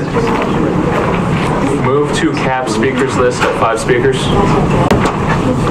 There's a motion to cap the speakers list to 5 speakers. Do you count as one of them? No.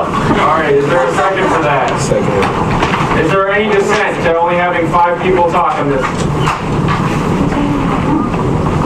All right, only 5 you can talk. Senator Stingy, you are number 1.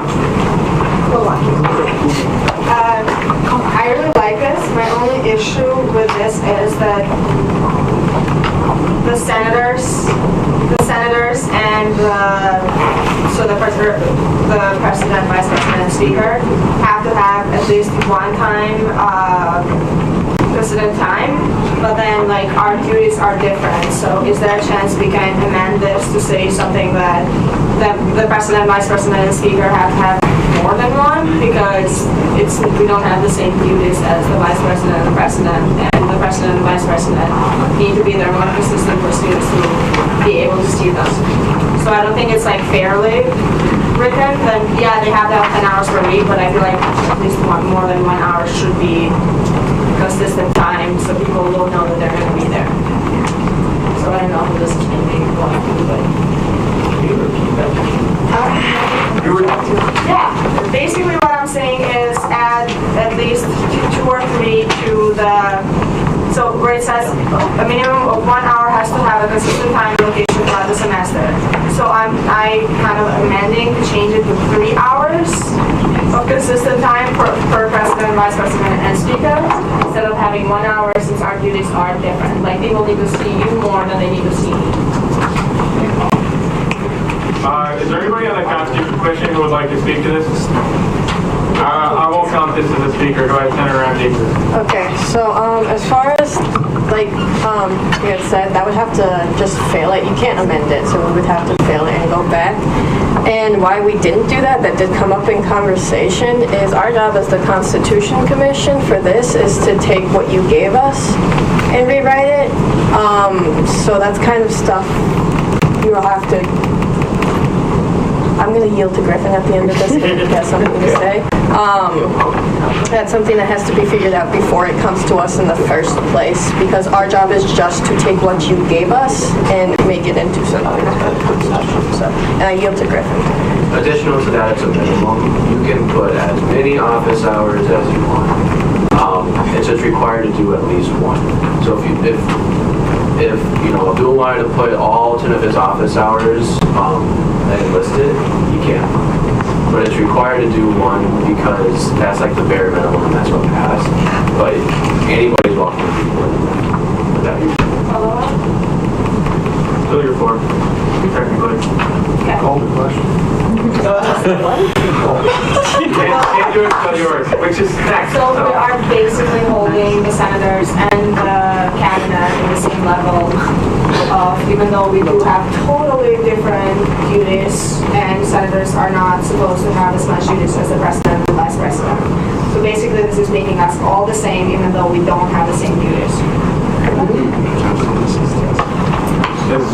Does that make sense? I'll let Senator Ramsey respond to that because you're the Constitution Commission. Like I was saying, if that's what you want, we can do that, but that needs to go through everyone first. Then we can do that, but that's kind of thing you have to be really specific about, because if we started going, you need to have 4 hours and you need to have 5 hours, that's kind of an overreach of our job. So, yeah. It's not particularly fair, but that's something the Senate has to decide right now or before, so. That's a course of action. Fail it. Just a question for me procedurally. Yeah. Well, we're about to go to Senator Ham in 1 second, and I'm going to assume that there's going to be a call to questions. We'll decide whether or not to vote. And then if we do vote, it needs 2/3 to pass. So from my last count, I'm going to recount quick, but 20 of you need to vote for it. If more than 10 of you don't vote for it, it'll fail. And then if we wanted, we could make a recommend. You can move to recommend that the Constitution Commission considers, etc., the variation of how many hours should be posted per group. But I don't want to put words in anybody's mouth. Does that help? All right. Senator Roxy Ham. There's a call to question. Is there any dissent? We need a second. There was a second over here. Is there any dissent to voting? All right, there is no dissent to voting. We will move into a vote. I don't think we need to do this, but no, we don't. All in favor of approving the recommendation by the Constitution Commission, which would be this, all of this right here to be placed into the bylaws, please signify by raising your placard.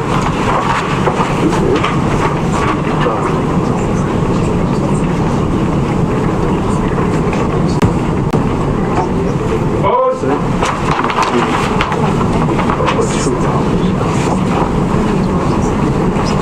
Abstentions?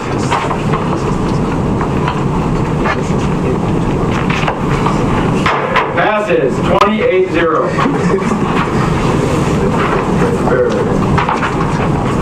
Anything else? So that was technically old business. I'm sorry I called that new business. Is there anything else for new business? Announcements. Everybody's flow. Thank you. So I met with the Lincoln Community Center Student Council earlier today, and we hashed out what the remaining schedule is going to be for our collaborative events with them.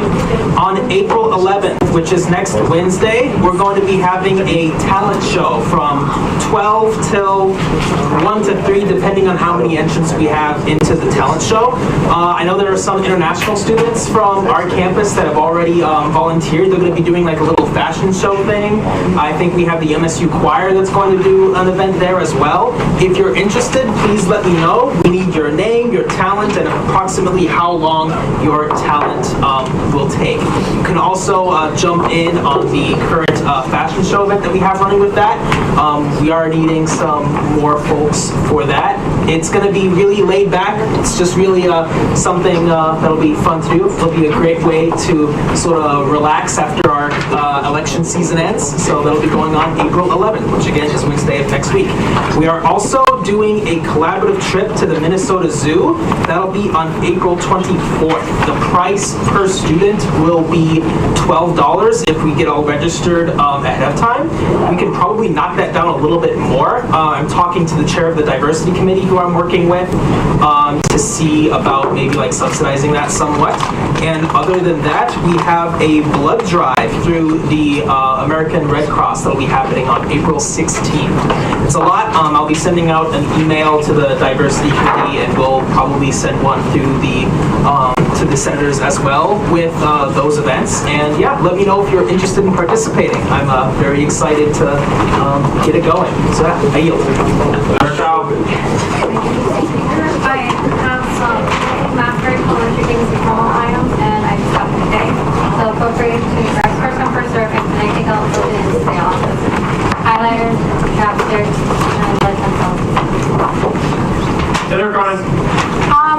I think we should sing happy birthday to Senator Schmidt. It's her birthday. Happy birthday to you. Happy birthday to you. Happy birthday, Senator Kay. Happy birthday to you.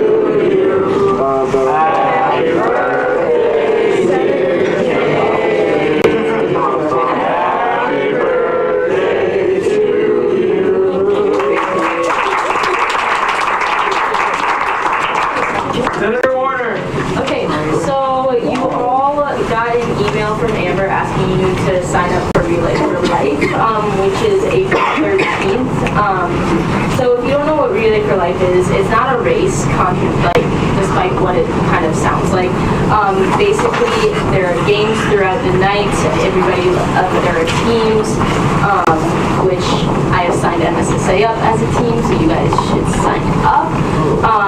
And there are prizes throughout the night too. It's really fun. MSSA has partaken in it for the past 2 or 3 years, so I think it would be a great idea if we got a big team together too. So that's not this coming weekend, but the weekend after that.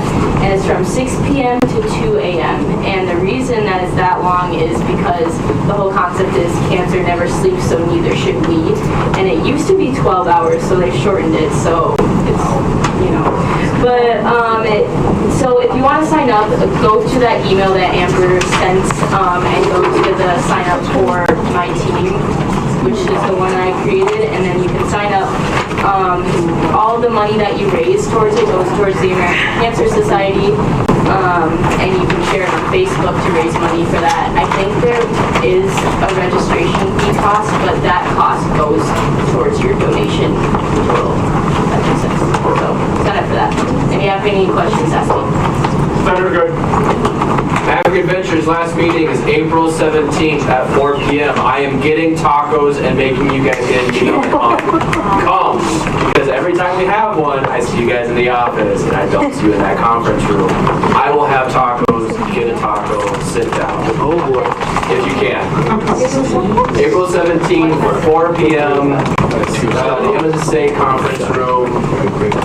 Tacos. I don't know. Yeah, probably good. That's probably good. Senator with the birthday.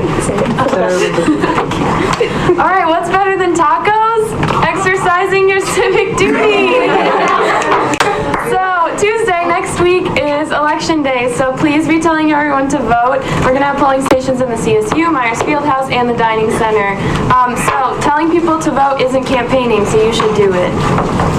Yeah, that's all. Senator Ogunflami. So I'm on a committee with some other CAs that have been putting up an event together that is going to be happening tomorrow in the ballroom. It's called Suit Up for Success.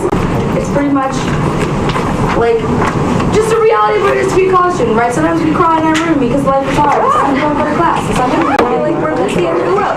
But this event is kind of to help reinstate in our minds that we are students and that we're being successful in trying our best in our academics. There's going to be a couple keynote speakers and a couple guest speakers, but we're also going to have a lot of food there. It's at 7:30 tomorrow in the CSU Ballroom. Come dressed up as a superhero in your professional attire or dressed up in regular clothing, and the first 100 people get a free pair of socks. And tell your friends, we can walk on the show and support. For this? Senator Ripken. Did you say food? Yes. Okay. When and where? 7:30 CSU Ballroom. Yeah. Tonight? And tomorrow. Okay. Sorry, tomorrow night, 7:30 in the CSU Ballroom. John. Thank you, Mr. Speaker, and thank you, Senator Schmidt, for speaking up about the election. So again, it is very important to vote in that. I'm going to put on my fraternity sorority advisor hat. Greek Week is next week. That's an annual tradition that happens on campus, and to kick off the week, Monday, there's a community-wide cookout to which any student, faculty, or staff member is invited. Keeping my fingers crossed that the weather forecast improves a little bit, but 11 to whenever the supplies run out, free hot dogs, chips, and a drink out on the CSU Mall. Should it be terrible weather, will be in the Hearth Lounge downstairs. So always one of the most anticipated events of the week is the lip sync competition that will take place Thursday night at 6:45 in Ostrander Auditorium. So if you're interested, feel free to attend that. Also, I'm sure Mr. Wolf and Mark will appreciate this, but I'm going to speak real quick about the student organization funding that is available to RSO on campus. There is program funding and travel funding available, and we are nearing the end of the cycle for this academic year. On April 20th is scheduled to be the last meeting of the Student Allocations Committee, and so it's at those meetings when they hear the requests or review the requests from RSOs. Sometimes there might be clubs or groups that want to do traveling during the summer months, or there might be a group that is planning to do an event on campus during the first couple weeks of class. The key for the program funding and the travel funding is that they need to be approved before the travel or the program happens. So that being said, if there are groups that are going to be traveling during the course of the summer, or if there are going to be groups that would like to request program funding for the first 2 weeks of class in the fall, those requests need to be in and submitted by April 15th. So that the Student Allocations Committee can have time to receive and review those and potentially approve them ahead of time. So, if you are a part of a club or RSO that plans to travel over the summer, or if you know one, that would be doing a program during the first 2 weeks for which they would likely request funding, tell them to get those applications in. Okay, so that deadline is coming up in less than 2 weeks. So please keep that in mind. Thank you. Senator Bo.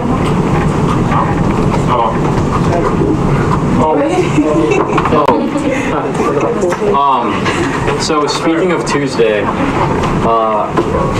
during these announcements, I thought of a new debate. Yeah, there you go. Yes. Tacos are overrated. What? Yes. So if you'd like to be there Tuesday night, come debate and talk about whether or not you think tacos are overrated. Burritos make a strong argument. Burritos, tacos.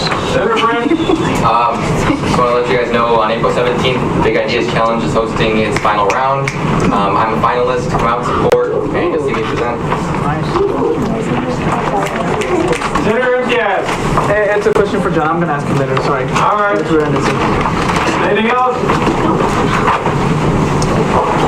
I look forward to talking and playing football next week with you guys. So. You mean losing? I said playing. It was neither win nor lose. Just having a good time. Can we bring friends to football? Yes. Okay. We can? Yeah. Girls? Only what's the highest common friend you can bring? Are there any more announcements? Roll call. Senator Thompson. Senator Dow. Senator Good. Senator Brain. Senator Johnson. Senator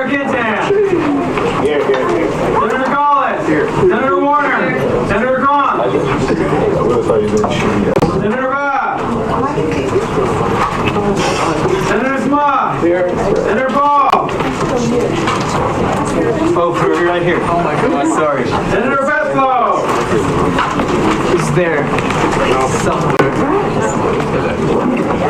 Senator Imtiaz. Right here. Senator Zigi. Senator Christensen. Here. Senator Vogt. Here. Senator Oja. Roxy. Senator Nelson. Here. Senator Ramsey. Here. Senator Landis. Senator Saar. Here. Senator Vega. Here. Senator Cronin. Here. Senator Rogan Flammy. Here. Senator Schmidt. Here. Senator Twinney. Here. Senator Whitty. Here. President Abdulaziz. Vice President Cramer. Meeting adjourned 6:09.